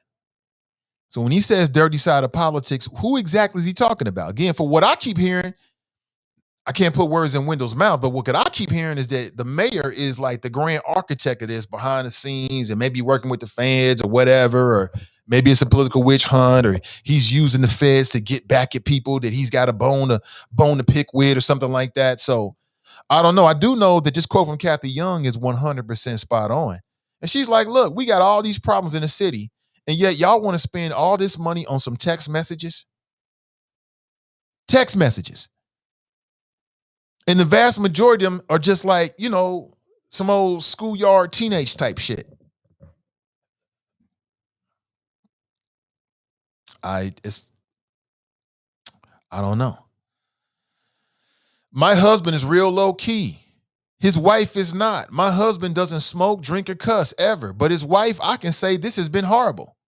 There is somebody behind this. It will all come out eventually. These are the quotes.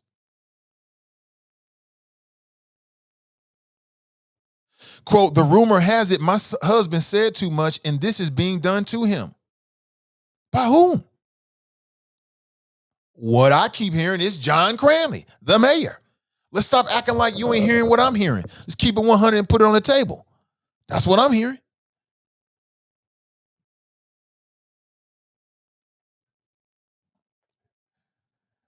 So is Wendell Young being targeted because of something he said? Wendell Young admitted that he went to the feds many years ago in a recent interview. So who's got the power? Who's targeting anybody? Who can do this?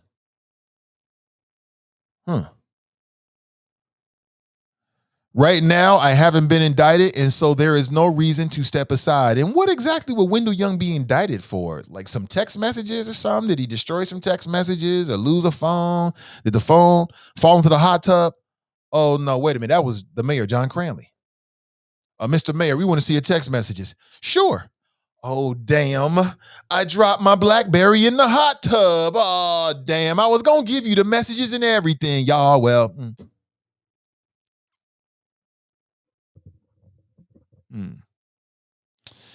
you tell me.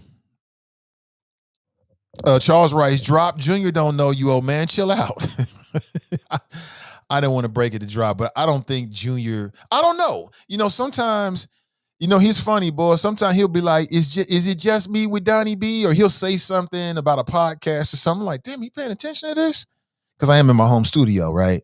And so who knows? Who knows? He might be listening enough to really pick that up. He's sometimes just out of camera, right, in another room as they get prepared to do their thing in the morning. So they do overhear the show from time to time. And then I didn't know this, but sometimes my son and daughter will be listening to the show together. I didn't know that, but it's all good. Tracy writes, why doesn't Drop just move here? Because why would he move here? He in California, Tracy. Would you move from California to Cincinnati? He ain't moving here. He get legal weed. Drop's already told you. He get weed sent to his house. He loves it. He's walking while retired. Why would he move to Cincinnati and give all that up? He got all that great Cali weather. He ain't giving that up. He'll just listen to the Nathan Ivey show or listen to local Cincinnati media, and that's enough for him. Tracy writes, my husband has become familiar with Drop's voice. When he heard him say he was from the left coast, he looked at the clock and said, he's up at 5:30 a.m. calling in. I said, the show for him starts at 4:30 a.m. Nat writes, why does he act like he's the only that's the only money she gets? She wrote a book, fool, shaking my damn head.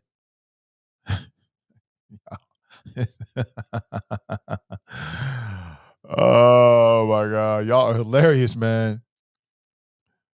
TNT writes, they are crazies. Glenn's Politically Petty podcast is good. Yes, it is. Yes, it is. And Glenn is super dope, man. Everybody knows that. Glenn's not new to this. He's been doing this. You know what I'm saying? Christian writes, it's called Kelly. They call Kelly a perennial candidate. Campaign Kelly. Oh, man, that is hilarious. I mean, hey, if she want to run for office, things a little different now. If she want to run for different offices, go right ahead. Go right ahead. Leroy from Fame has all sorts of characters he plays, but his favorite is Stefan from Django. Oh, by the way, Django is one of the best movies ever. I don't care what nobody says. I'm going to say it again, man. Sam Jackson got played. He should have won an Academy Award for playing that house Negro. I don't think there's ever been a better portrayal of a house Negro than the role that Sam Jackson played in Django. It's worth, if you can separate yourself and just look at it for what it is, acting, it is worth your time. It's like he's an extension of his wife, Slave Master, played by Leonardo DiCaprio. I think that's his last name, DiCaprio. It's worth it. Yo, Rice, damn you people. Hey, listen, what is it, 9? I need to take a quick break, y'all. I'll be right back. I'm not leaving, just a quick little break. I'll come right back. Not leaving you. I'll be right back. All right? Just got to recharge the batteries. I'll be right back. Don't go anywhere.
All right, and I'm back.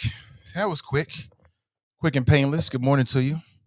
Nathan Ivey with you, 513-873-7134.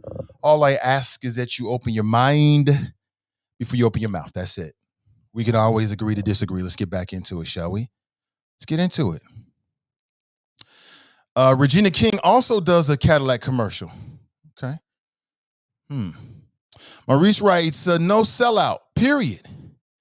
Terrence writes, good morning, everyone. Good morning to you, brother. Daryl writes, I have taken Moderna. Okay. Mary writes, only 1 in a million had a blood clot. 1 was fatal out of 7 million. Don't panic. Okay. Pardon me.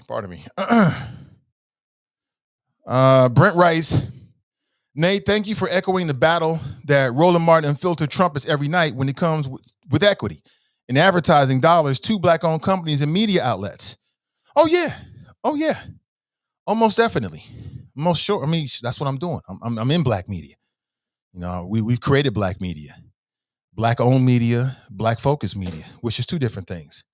And but in this case, with, of course, this show and CDM and this platform, it's both. And I 100% believe it. I'm 100% believe in it. We've never needed it more than we do now. We've never needed it more than we do now. And so shout out to Roland. Roland's a pioneer. what I'm saying? He was nice to me. I appreciate it. Put me on the show a few years back. I appreciate it.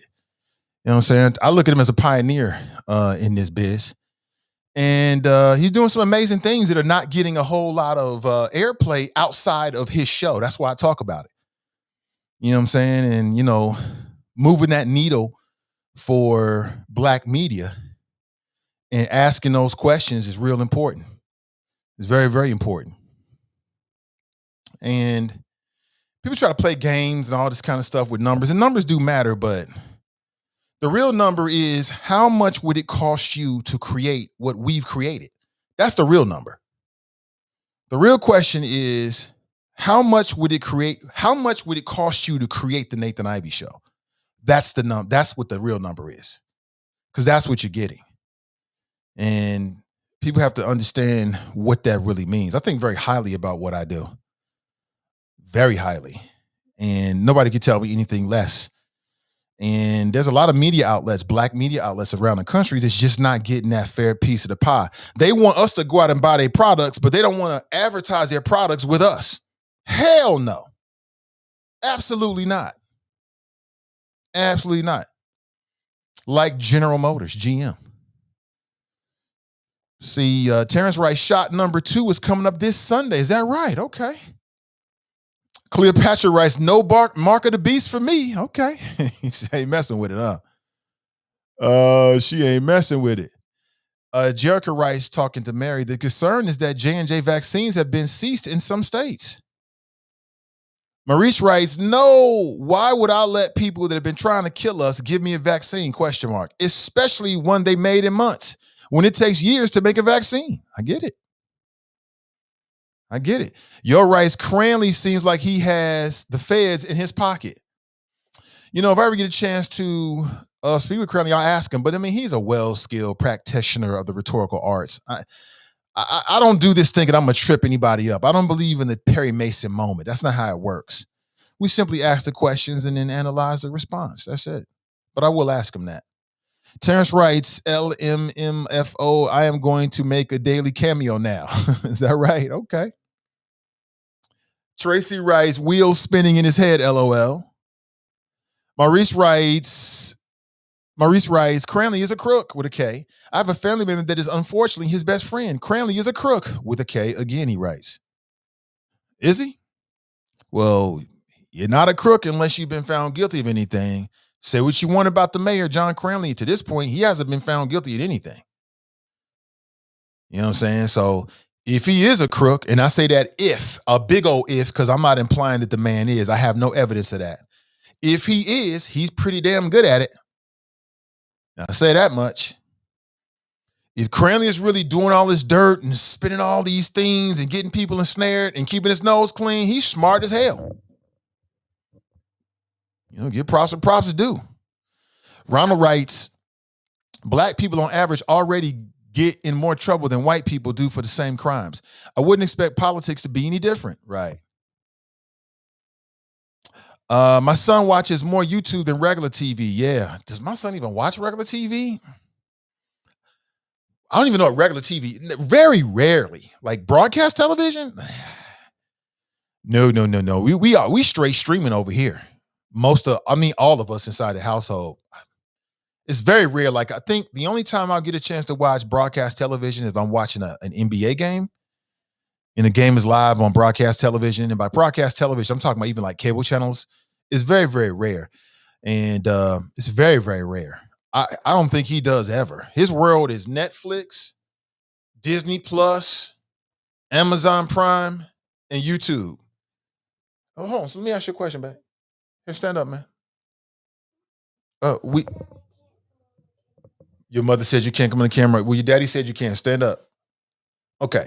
Do you watch a lot of, what do you watch on television? What's your favorite services to watch?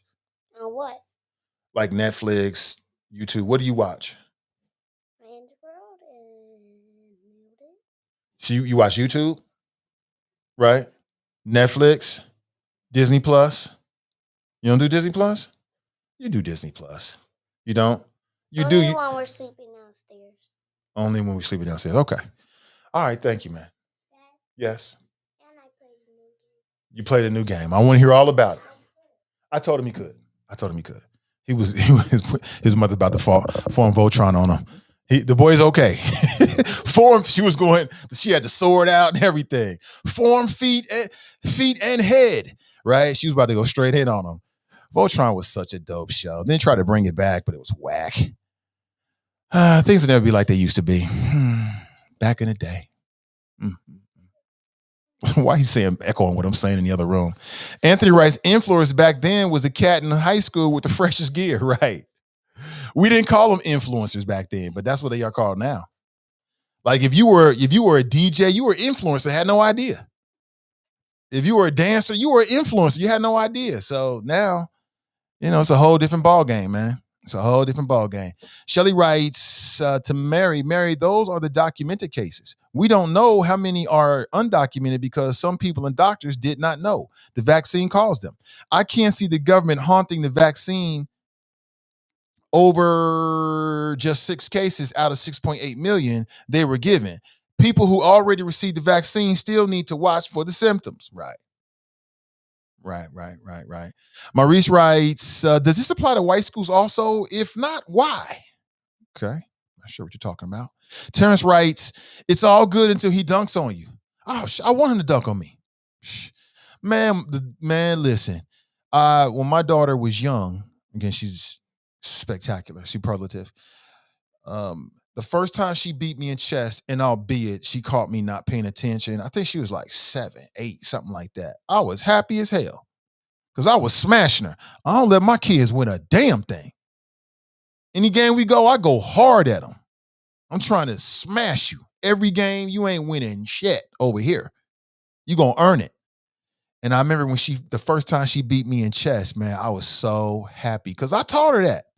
She caught me slipping, captured my queen. I forget all the details and won the game. I'm like, wait a minute.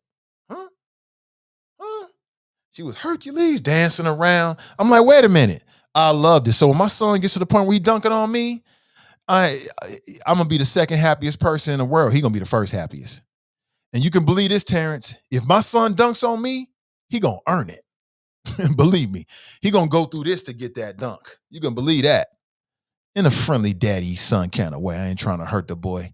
But you know what I'm trying to say. He ain't going to get nothing easy. I saw D Wade going hard in the paint with his son. And I loved every minute of it. You don't spare your kids nothing. Because when they get out there with strangers on the basketball court, what they going to do? You going to think I'm be, oh, you such and such son. That don't mean nothing. They're trying to take your neck off. So I got to do that at home with my children before they get out there in the world. So I'm going to love it. I hope he dunks on me. That'll be great. LaMelo is the best basketball player in the Ball family. He is the truth. Yeah, people that watch the B-ball game, they can see what they can see. Yeah, that young boy got skills. Yeah, I played a lot of ball, man, and I remember it was just some dudes that was just weird. They was just weird body. They look weird, like the arms was unusually long and they femur bone was unusually long. It just was weird looking, right? As if they were born to ball. And every once in a while, you get a special talent, right? A dude that just had just a crazy game. It's like, how did he get to the rim over and over again? And but little LaMelo Ball is super talented. I'm looking at him to be a star one day. I think he's got the ingredients to be on a championship team, no doubt. Of all the young ballers, he is by far my favorite to watch. Plus, I love his daddy. I love the fact that his daddy was so loud and unapologetically for his sons. Everybody misread it like, oh, why he talking so much? And he should go sit down. No, he shouldn't. You know how many young boys out there wish they had a dad that was out there cheerleading for them? Man, that's what you supposed to do when that's your son. Let my boy do that. I'm going to be on Stephen A's show like my boy better than LeBron. My boy better than LeBron. Psh, who? What? Zion? Psh, my boy better than Zion. That's what you supposed to do with your boy. Or your children. That's what you're supposed to do with your children. I'm doing the same thing with my daughter. She's a student athlete right now. Let me see. Smile. I grew up in several foster homes in Hamilton County, and I know good fathers when I see them. And Nate, you are just a great father. Told someone the other day, wish Nate was my father. Really? You say that now, man. You see in this part of it, but When daddy has to be that disciplinarian, it can be equally as I keep that same energy in reverse, right? It can be just as intense. Tabitha writes, my 11th grade son needs BB mentor coach, a basketball mentor coach. Hopefully somebody in the chop shop can respond. Maurice writes, very true. We need to get together and make some noise. Absolutely. I'm here. I am here. I'm ready. Let's make it happen. Anthony writes, I didn't hate on him. He did say some off the wall stuff at times. Just made me say, really, dude? Danita's in the house. Hey, good to see you, Danita. She writes, good morning, all. I hope everyone has a great day. It's better now that you're here. I'm glad you're here. She writes, Kelly Prather wasn't going to win the mayoral election. I don't think anyone was concerned with her winning. Ouch. We definitely entitled to our opinions. Most certainly. I can't say there isn't a lot of people that feel the same way. I can't say I haven't heard that before. I can't say that. Sean writes, good morning, Nathan and the Mighty Choppers. Hashtag alt middle. What? Get to the chopper! Wait. We got another member of the alt middle here. You repping alt middle, Sean? If you're just catching the show, this goes back many years ago when the alt middle was started here inside the chop shop. It's fun. It's fun. Talk radio shows should be fun, so I'm cool with it. TNT Race, please call the email today. They are having their third hearing today. I still got those graphics from yesterday. Of course, I took them out. But maybe I can pull them back up, actually, if you don't mind. She did such a great job pulling this together. And here are the sponsors. Again, you should watch the Truth to Power podcast hosted by the Cincinnati NAACP and get more details. But here is a graphic that they played yesterday. House Bill 99 here in Ohio. Your sponsor is Thomas Hall. And those are the co-sponsors. Let me take that down so you can see their names. Those are the co-sponsors.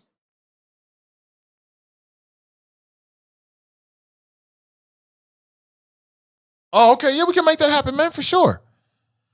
Yeah, I'm down. Let's talk about it.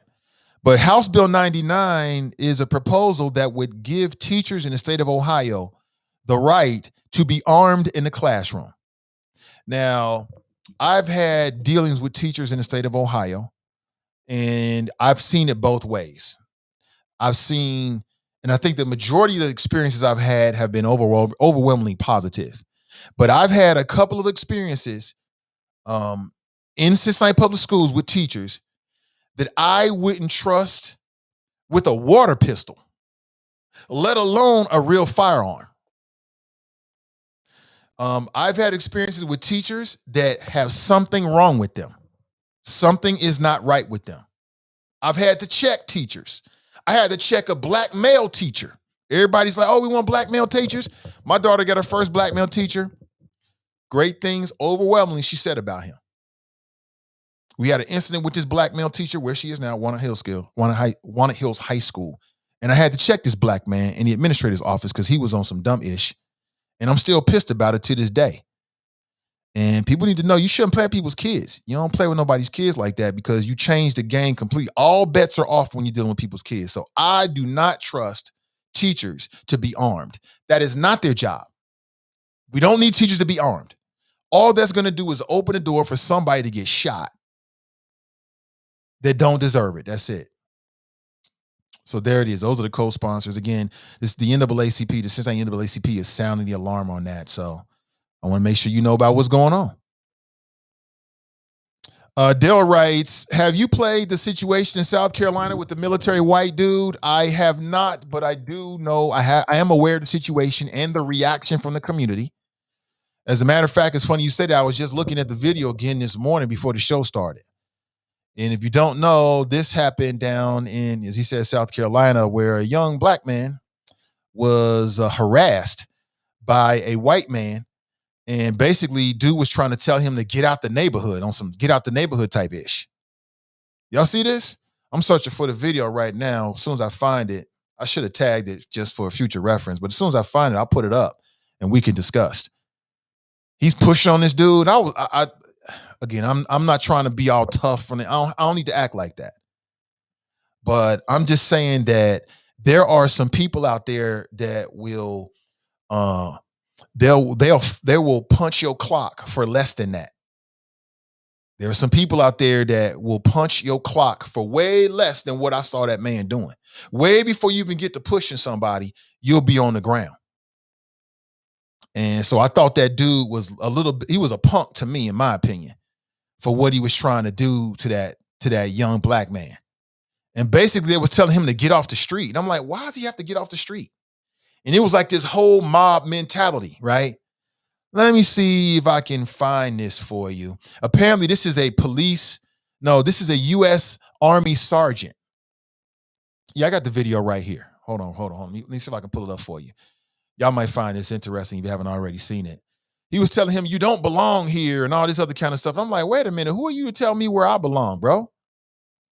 You talking about? I don't belong here. There is some extreme language in this, just to give you a heads up. If you haven't seen this, since you brought it up, Daryl, I'll play it. And we'll get into it.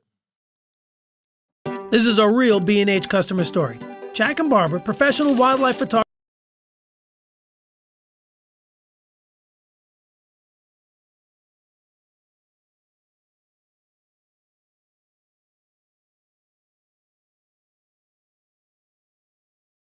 Right now. Call the police. Hey, they've already been called. They're just waiting. Picking fights with who? You know what? Maybe you should hang on a little longer. We'll see how it goes. Then we won't have to get the report by ourselves. What is it you're doing here? Walking. Then walk. out. Okay, and that's what I was doing. She came out of the house. Well, you've been here like 15 minutes now. Let's go. Walk away. Keep walking. Walk away. I already walked away. Walk away right now. You need help? You got this on camera. I'm happy to help you. I didn't hit you. There's a difference between Pretty pushing sure you. you were the aggressor, buddy. You're aggressive on their neighborhood. Someone came running. Walk back. You better walk away. You walk away. You talking to my wife right now. That's your wife? Walk away. Oh, look at the big Walk tough away. guy. Look at the big Walk tough guy. He is so tough. Look how much bigger he is than this guy. He is so tough. You walk away talking to my wife. You walk away and all this other kind of stuff. Mm-hmm. Now, if he was dealing with a man his size, something tells me he wouldn't do all that. Now, again, I don't know. He could be one of them dudes that it don't matter. That's how he go. He go hard in the paint no matter what. But to me, this is weakness. And like I said, it's some brothers out there that what he just did, oh, it's over with. See that tree right there? That tree will be around his neck. There's some brothers out there that don't play no games. I'm not saying I'm that guy. I'm not saying that's me. I'm just saying we all know there's some brothers out there that don't play no games at all. They ain't taking no losses like that. And then you're going to put your hands on this other individual? It's some people that put a bullet between your eyes for that. Seriously. So when I watch this video, I'm like, oh, dude is so lucky because he called him a good guy. See, he's a good guy right there. I'm going to carry your ass out of here. Dude, What do you want to do? You better not touch me. Or what? What are you going to do? You up on me. Let's go. Walk away. I didn't do anything to you. I'm about to do something to you. You better start walking. I didn't do anything to her. You better start walking right When now. you come after me like that, See, this is a good example as to why I always carry mace. It's a good reason right here. You've seen it right here.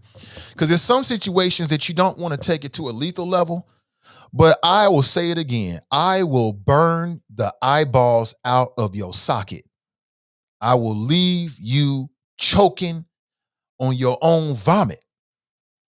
And there's sometimes when you got to do that to certain people. I ain't taking no losses, zero, but I don't want to kill you. You know what I'm saying? I ain't there yet. And that's when you grab that mace and you put that mace about 1 inch from his face and you burn the hairs out of his nose. And when he goes down to the ground, is coughing, whatever happens after that is up to you. You know what I'm saying? It's batter's choice. You know what I'm saying? Leave people the hell alone. You'll never see me in these streets playing games with no grown people. And you'll never see any grown people in these streets playing games with me. It's just not going to happen. It's just never going to happen. I'm telling you, get yourself some mace. Get yourself some mace. And when they start doing all this, I'm going to carry you. Oh, you going to carry me? You burn the hairs out of his ears. It's very effective, too. I ain't coming after you. You're in the wrong neighborhood, motherfucker. Get out. Get out. Where? Where's your house? What's your address? Maybe we should walk you home. Walk me home. Well, you want to bet what I can do? I live here, sir. Okay, right what's now your you're address? harassing the neighborhood. I'm not harassing anyone walking through the neighborhood I live in, sir. Where? I'll tell you the other thing I'm not doing, family, is I ain't answering no questions. I'm not answering no questions. I'm going to keep it moving. I'm going to keep it moving. You know what I'm saying? I just ignore that dumb ish. Like I said, I'm that dude. Listen, I try to run away from you. That's me. I'm trying to get away as quickly as possible. I don't want no smoke with nobody. But if you impede my progress and I'm trying to get away, whatever I do to you is whatever you deserve. And I'm not going to sit around like caught up in my Christian values. I just did this to a man. I'm not going to think another thing of it. I'll just go about my day. Like, is the Nets playing tonight? I won't even think else about it. I'm telling you, people is reckless these days, man. This is super reckless. Check it out. We are a tight-knit community. Okay. We take care of each other. A hell of a lot longer than your ass, because I have never seen you before in my life. Oh, see, I'm not having no conversations with you about what you think I'm doing and who you think I am and where I'm supposed to be. You ain't the law. You ain't the law. Call the boys. And when they get here, I talk to them. I would just walk past this dude and wouldn't even say a damn thing to him. I just keep on moving. And when he put his hands on me, he would have no facial hair. He'd have no nasal hair. He'd have no eyeballs left.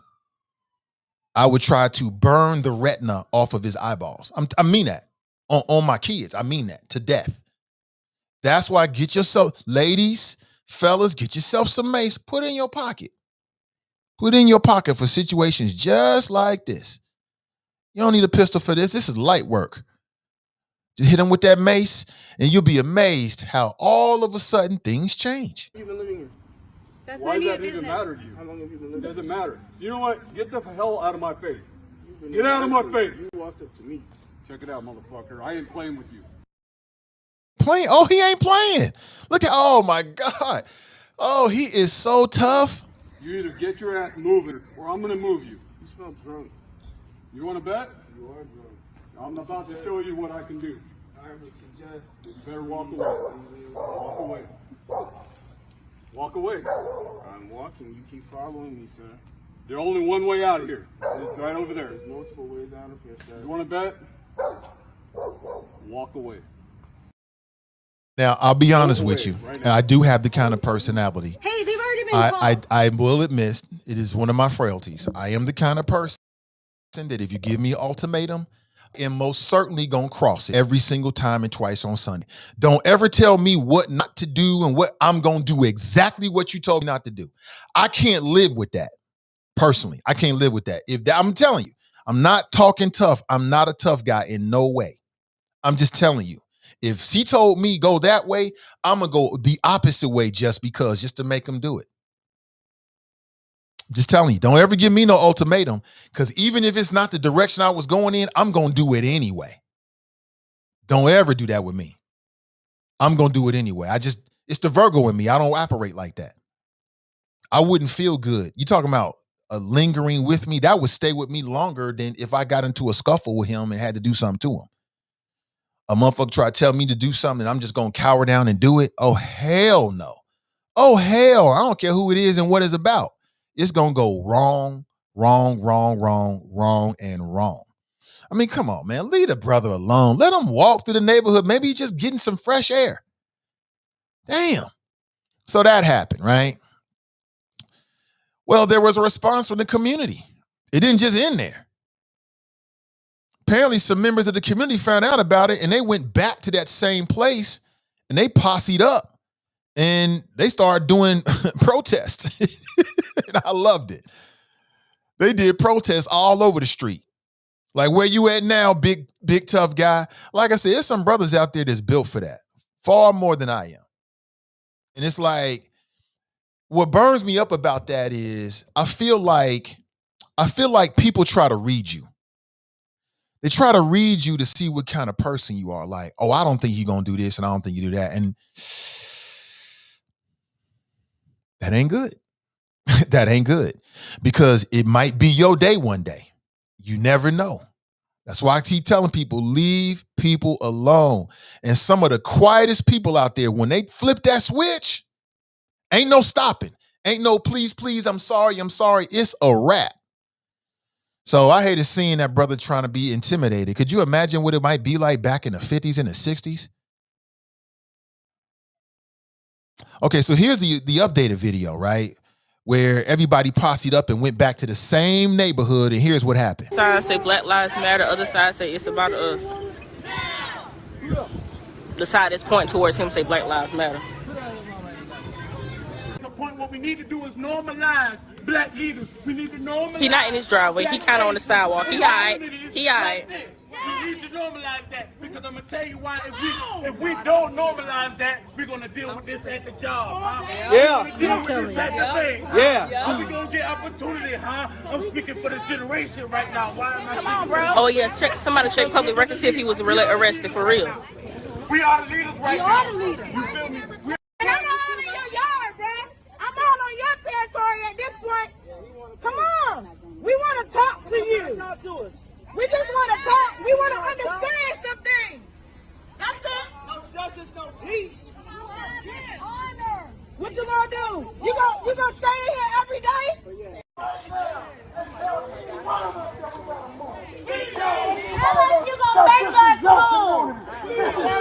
I love it. This is our street. We live here. We own this country. We built this damn country. Right. In fact, we are the natives of this country. We ain't original people of country. All of us black people are original. This is our country. This is our place. We built this stuff. So that's the way it is. The black man is out here today. Things didn't change. Now he don't want to come out the house, coward. I knew he was a coward from the first video. Real power don't power trip. You ain't got to do all that. You gonna call the boys, let them handle. You gonna be out here with a tough guy. You've been working on your biceps. Get this shit out of here, man. Nobody care about that. Your wifey over there, you trying to impress her. But when the family show up, now you inside looking out the bedroom window. Call the boys. Cowardice. That's all that is. Straight up cowardice. You was so tough when it was just you with one-on-one. Now you in when you come outside and respond. Weakness. That's all that is. Sister Iris writes, please call the State House and tell them to reject House Bill 99, please. Absolutely.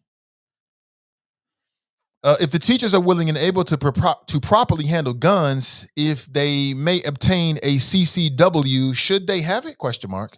Such teachers could a line of defense in case of something like Sandy Hook or Columbine pays off. No, and no, Greg. In my opinion, I'm not saying you're wrong. I disagree with that. I think it becomes more of an issue than anything else. You know, teachers are trained to teach, and that's what they should do. If we're really serious about Columbine shootings and things like that, then what we need to do is change the culture in these schools. We need better administration inside the schools. They need to be properly responding to bullying inside the schools. They need to create proper lines of communication so that when students are frustrated, that they can properly have their frustrations dealt with in a more meaningful and better way. That's if we really concerned. Let's stop acting like, Greg, that the only way to deal with Columbine is to start arming up. It becomes a self-fulfilling prophecy. No, if we really care about the culture inside the schools that might create a Columbine, then let's change the culture inside the schools. Let's get better representation, better administrators, better teachers, better communication strategies. Let's deal with bullying the way it needs to be dealt with. Let's stop ignoring what's happening to some of these students. That's what we do. Not, I mean, if that's the case, then why don't we give the lunch lady let's give the lunch lady a weapon. Let's give the custodians weapons. Let's get everybody inside the school building. Let's give the IT technician weapons. Let's give everybody weapons. And again, Greg, this whole idea, and again, I ain't picking on you, brother. I'm just using what you said as a soundboard. But if more guns equated to safer locales, then why we feel so unsafe? We got more guns proliferated around this country than ever before. And yet gun violence is still taking place. Everybody's still concerned about gun violence. So clearly there is no connection between having more guns in the hands of so-called good guys and preventing these kind of situations. No. If you want to change, if you want to prevent gun violence inside the schools, then change the culture and accountability inside the schools. That's what we need to do. And if you're going to arm the teachers, arm the lunch ladies. Arm the custodians. Arm everybody. Arm the soccer teachers. I mean, if the teachers got weapons, then the volleyball coach should have a weapon. The football coach should have a weapon. The basketball coach should have a weapon. The cheerleading coach should have a weapon. I mean, where we start with this? Where we start with this? So clearly that ain't going to save a damn thing. That ain't going to solve anything. More guns just means more guns. That's it. Tabitha writes, no teachers with guns. We already got enough. Absolutely. Absolutely. 100%. Greg writes, I saw the video. That white soldier had been arrested. I think after the video came out, the authorities did have much choice but to arrest him for assault. Good. He was super tough with his little muscles. Must have been a bicep day, right? He was all tough with his muscles, fronting and stunting in front of his wife. Like, I'm going to show her I'm worthy. You know what I'm saying? At the expense of his brother. But when the family showed up, all of a sudden, he can't even come outside. He won't even step outside. Cowardice. That's all that is. Again, real power don't power trip. You ain't got to do all that. If you got real power, if you confident in yourself, you ain't got to do all that. The white guy was an army sergeant, drill sergeant, a sergeant first class. Sarah writes, bruh, I can't even comment on this because it won't be pretty. You already told you what I'm going to do. I mean it. I'm gonna grab that mace and burn every molecule of his. I'm gonna burn all of this straight out of his eyes. Won't be none left. And I ain't gonna cry, shed not one tear. They think they rule the world. Iris writes, when I saw the video 2 days ago, I thought it was an all-white community until I saw the protest in front of the punk white dude's house. Right, what a punk. Now you can't come outside? Let me see here.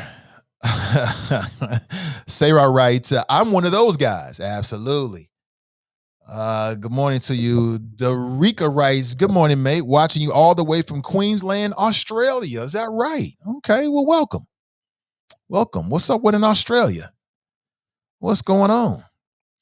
Sarah writes, I don't turn cheeks. I do. I'm going to be honest with you. I'm trying to run. I don't want no smoke with nobody. I ain't trying to get into no altercations whatsoever. Zero.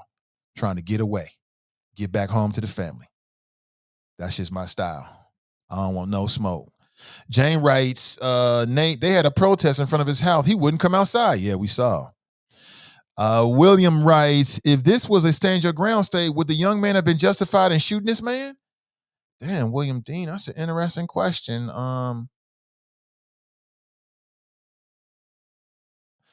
That's a real interesting question. I would have to say, as I understand it, yes, he would have been justified in shooting him. Now, if I'm wrong about that, somebody set me straight. But as I can recall with the Ohio law, I'm in Ohio, I believe, yes, he would have been justified. His chin was right there for the picking after that shove. We already know, family. We already know. Ain't no sense in going on about it. We already know. Like I said, there's some brothers that don't play no games. There's some brothers out there, they wick is this wide. This long. They get blizzy quick, real quick. And they would have dumped dude on his head on the asphalt. just like lickety split, like it was nothing. Now, you and me, we probably would have been still asking questions, right? Like, what's going on here? It's just everybody built differently. That's why I say that dude was real lucky. But I think he read him. You know, people read you like, oh, he ain't gonna do nothing, or oh, I think he a little softer, or he a little whatever, and they'll try to react accordingly. And I hate when people do that. I do. Hate that. Tabitha Rice, I see his XOs. Wait. I see he loves these videos. Damien writes, the man God uses to cure people from deadly disease. Good morning to you all on this page. I know this comment might or not be related to this post or page. Oh, okay, well, it's not. So I'll let people read that if they're interested. Graston writes, black politicians in Cincinnati aren't being targeted. CPG, black politicians in Cincinnati are just operating mindlessly and setting themselves up. Hashtag alt middle. You know, I can't say that what you're saying doesn't ring true to me, Black Russia. I can't say that I think you're wrong about that. Now, we don't know. Like in the case of Divine Denard, self-inflicted wound. Other than that, everything is still an open case, and there has been no verdict or really any movement on it. We don't know. With Jeff Pastor, innocent until proven guilty. Lakita Cole, innocent until proven guilty. Kelly Prather, innocent until proven guilty. And with Wendell Young, he hasn't been officially charged with anything, so innocent, right? But generally speaking, what I would share with the community is, and I'll end the same way I started, is that you got enough problems out here in life. Especially you melanated too, you got enough problems in life. Don't put nails in your own coffin. Don't put nails in your own coffin and then shut the lid on yourself. Be smarter than that.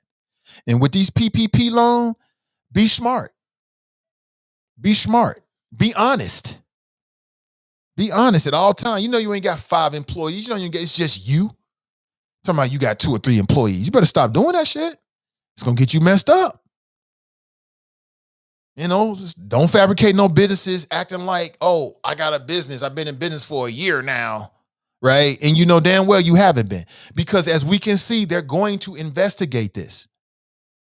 Anybody who's ever went through that PPP loan process knows they tell you many times, be honest. So it is what it is. TNT writes, can you play the call to action video for House Bill 99 so people can get the contact info? You know what? I think I can, actually. I think I plan play that video. Give me a second real quick. I think I can play that video. House Bill 22. Yeah. Okay, I got it. I still got it here from yesterday's show.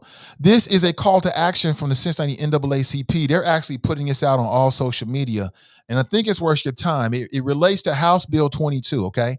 Check this out.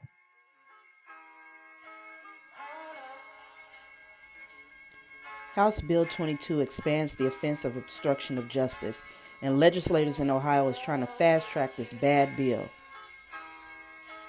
It expands obstruction of justice to include failure to follow a lawful order from a law enforcement officer, or diverting law enforcement attention. If you witness police brutality and question or demand that it stop while police are detaining a citizen, you can be charged. If police demand you stop recording an act you perceive as a violation, you can be charged. You can be charged a felony if the person apprehended is being charged a felony offense. Exactly. Outrageous. Just think if you were one of the helpless bystanders who witnessed George Floyd being mercilessly killed by police. You think that's okay? Stop. Check his pulse. Check. The man ain't moved yet, bro. If this law passed, you can be charged for that. House Bill 22 give police more power to selectively... Hold on, I'm tripping. Hold on, that's the wrong video, right? That ain't the right video. Hold on 1 second. I'm on House Bill 22. No, we trying to do the video for House Bill 99. So give me 1 second, see if I can pull this up. It took me, I'm like, wait a minute, what, that don't sound right? I know TNT is like, what is he doing? I'm not infallible. I mean, you know, you live, you make mistakes. It is what it is. Let me see if I can find this, TNT, with the time. I got plenty of time. Let me see if I can find this. Because I do agree with you. It is worth our time to play it.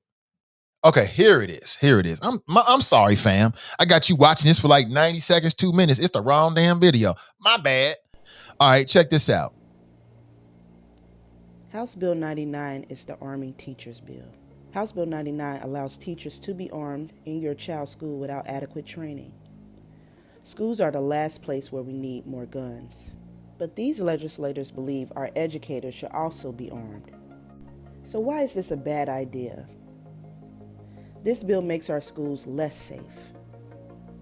Students could gain access to the gun.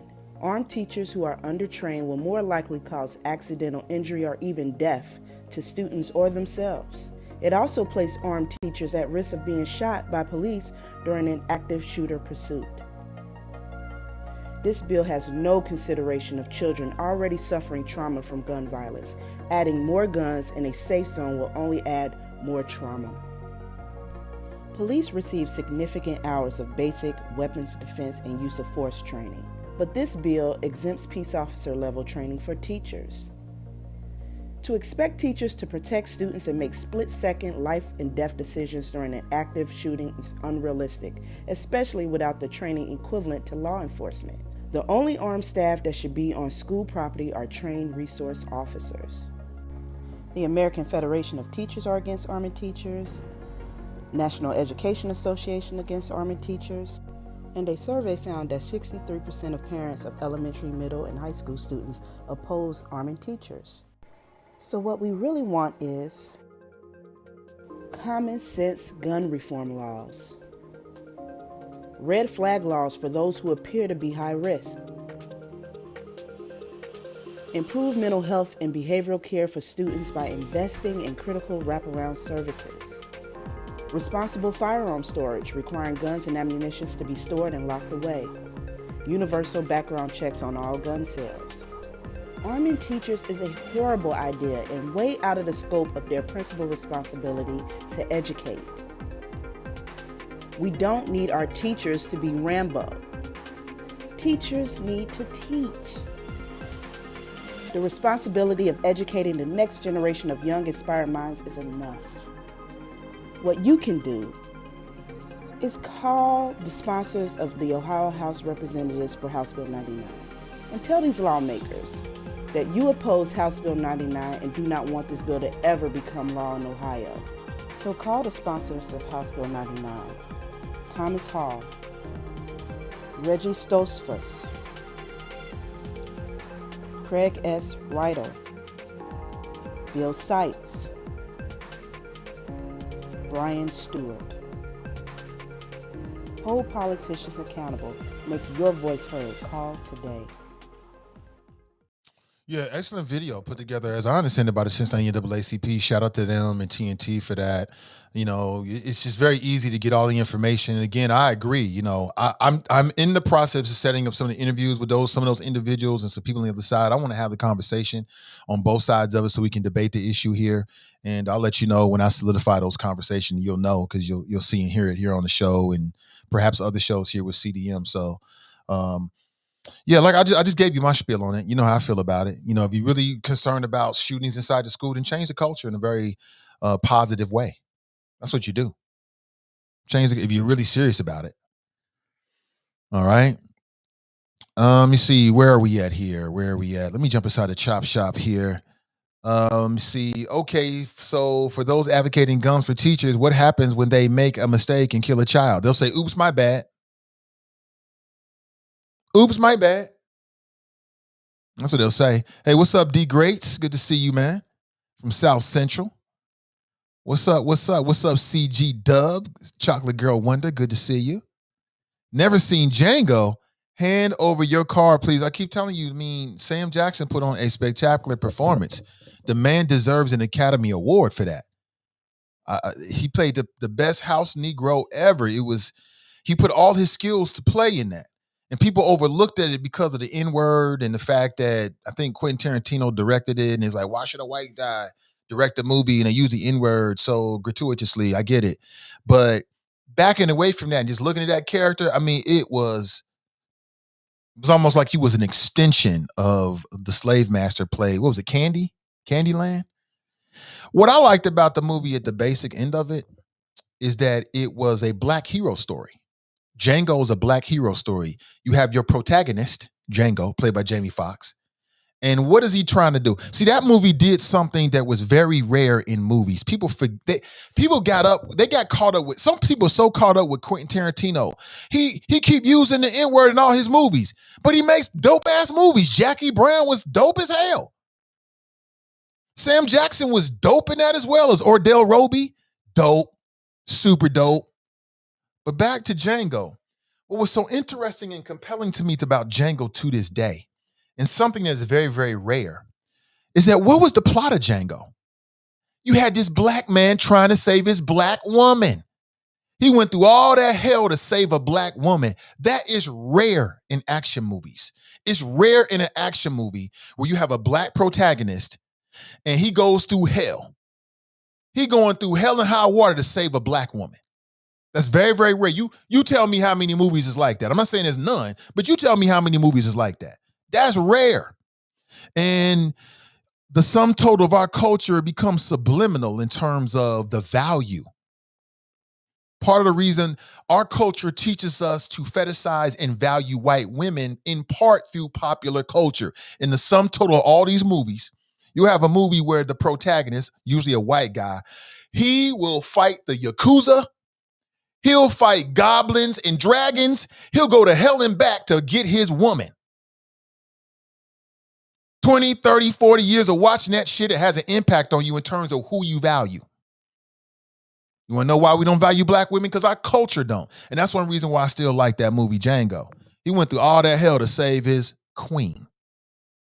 And I won't spoil it for you, but check it out for yourself. Let's go to the phones. Good morning. Welcome to the show. Hey, Nathan, it's Tracy. How are you? Hey, Tracy. Good morning. I didn't see Django either, so I guess I'm going to have to lay my black card on the table. But that's not why I called. I called because I'm not in favor for teachers carrying guns in school either, but I'm wanting to know what's the solution, because I think about, remember that officer who was pretending like he was going into the school building where there was a shooter, but he was actually hiding behind a car doing nothing, and the kids couldn't get help. I also think about the little babies in Sandy Hook who had no protection before the cops got there. And then in the same breath, you have groups of people who don't want school resource officers in the building. So if our kids don't have protection in the building, then what's the solution? Because you do have psycho people who show up at these schools or who are already in the schools with the guns in the morning, just ready to go blazing up some classrooms. What do we do? What's the flip side? Because I want to know that when my kid, who has 2 years left of school, gets up and goes to school in the morning, he's protected. So I'm just, that's my worry. My kid going to school, and one day might be that day where he's sitting in the classroom and there's a shooter in his classroom or in the hall, and there's no resource officer there, or there's, no kind of protection anywhere. So, I'd like somebody to tell me what the solution is if, we're going to say no teachers have guns in the classroom. What else are we doing? Because the cops show up and then they stand outside trying to formulate a plan, and you still got a shooter blasting away in the building. That's my concern. And I'll hang up and listen. All right. Thanks for the call. Appreciate it. Well, I'm not so sure if the people who are saying they're anti-school resource officers are the same people that are necessarily against arming teachers, but let's say they are. And you also said, so what can we do? Well, I think what we should do, and again, this is like in a perfect scenario because these schools need money. Like I said, I vote for the levy. I support the levies. I vote for the levies. I'll vote as long as I'm in Cincinnati. Even when my kids leave, I'm gonna vote for the levies. Why? Because I know the school needs money. We get all these big expectations for the CPS in these schools, but are we willing to put our money where our mouth is? I am. If they need it, let's give it to them. So along those lines, you said, what can we do? So number one, I think we need a more investment in support services, psychological support services, counselors, things like that inside the schools, so that any student that needs it can have it. in a reasonable amount of time. Like I said, we need to put more of an investment in creating a positive culture inside these schools, properly addressing bullying, properly addressing the needs of the students, better administration, better communication. Probably even more expensively, what I would say is, and I know some schools like new school buildings is, making sure that we've got adequate security systems, right? To actually prevent, guns from coming into the school building itself, making sure that if we're going to have metal detectors at these schools, that they actually work, making sure we have enough support staff so that if we're asking staff to check all the kids as they come in to see if anybody has a gun, that they have the resources and the staff to adequately do that. If it was a choice between me, if it was in my heart, if it was a choice between arming teachers and having school resource officers, I choose the school resource officers over arming teachers any day. That's just me. You know what I'm saying? That's just me. You might look at it differently. That's how I look at it. But let me go to the phones here. Last call, I think. Last call. We'll see how it goes. But last call, we're about 3 minutes at the top of the hour. Hopefully I answered some of your questions. I don't think I answered everything, but I want to throw my thoughts out there. Good morning. Welcome to the show. Good morning, dear brother, and I'm going to make it quick. Tracy asked a great question. What can we do? Well, one, what America can do is really highlight who the terrorist really is, and that's the young white man, 21, as opposed to putting that type of a demographic on black people and black children. There's two different reasons why SROs are being asked to get out of schools, and why we don't want teachers to have guns inside of the schools. If you look at the data on why we don't want SROs in schools, it's because teachers are doing the referring of the black children to police. Now, there are way more teachers in the school than there are SROs, right? So if we have these very biased, ill-equipped teachers in our schools teaching our children, who will then now, if House Bill 99 passes, have the opportunity to be in the schools with the guns, just imagine what they will do with very little training. The training that they're required to have is very little. It's less than what a police officer has. So why would we want to give these very biased teachers that we see through the data does not lie. 100% of the children that are being referred to SROs, in school suspension, alternatives to suspension, alternatives to expulsion, are black children inside of CPS, and they are being referred by teachers. So these are two separate issues for two separate reasons. The national organizations are saying get SROs out of the schools because it takes away the opportunities for the adults to think about what should be in school. This is how you abuse police, right? Because we dump everything on them. We put everything on them. We put the inadequacies of society. The children come to school. They're hungry. They're not prepared. They're ill-equipped. They can't learn. They need glasses. They need clothing. They're homeless. All these things have nothing to do with police. But we won't put the proper people inside of the learning institutions to help our children learn.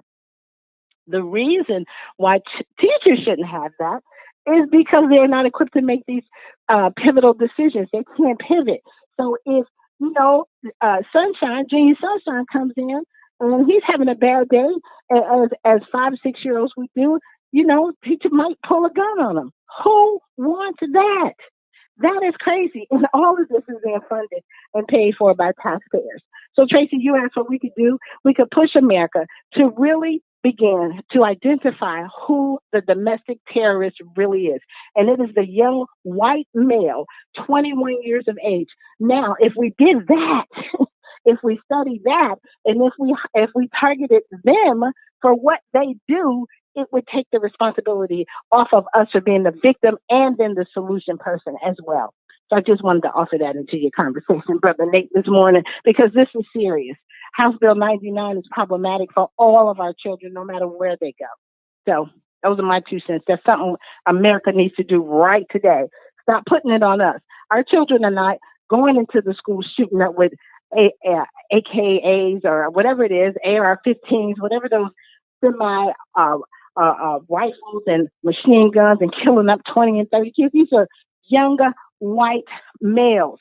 Let's identify them. Let's target them. Let's study them. Let's lock them up. Let's not take them to Burger King when they go and kill 9 people in the church. Let's stop allowing their families to have all the guns and all the ammunition. And let's make sure that they are held to a standard of guilty, and not just guilty by reason of insanity. But our babies can carry a gun because everybody else has got one, and they go to jail for the rest of their lives. So this thing is twisted and split. We are the victim, and now we have to come up with a resolution. This shit is insane, Nathan, and everybody needs to call all of the sponsors to 99 22 109 14 and 44. Do not let these bills go without your voice, whether we're in control of the state house or not. It is your duty as a parent, as a citizen, to speak up. With that, I'm out. Thank you, sir. Appreciate the call. Appreciate it. Great flows. A great way to end the show. We'll leave it like that. Listen, family, thank you for being here. I'll be back with you, hopefully better than ever tomorrow morning, bright and early at 7:30 a.m. Have an excellent rest of your day. All right. Please like and share today's show. I have my Cash App and PayPal app. If you'd like to make a donation for what we're building here, I appreciate you in advance. Have an excellent rest of your day, family. And you already know I leave you with our motto. Say it with me.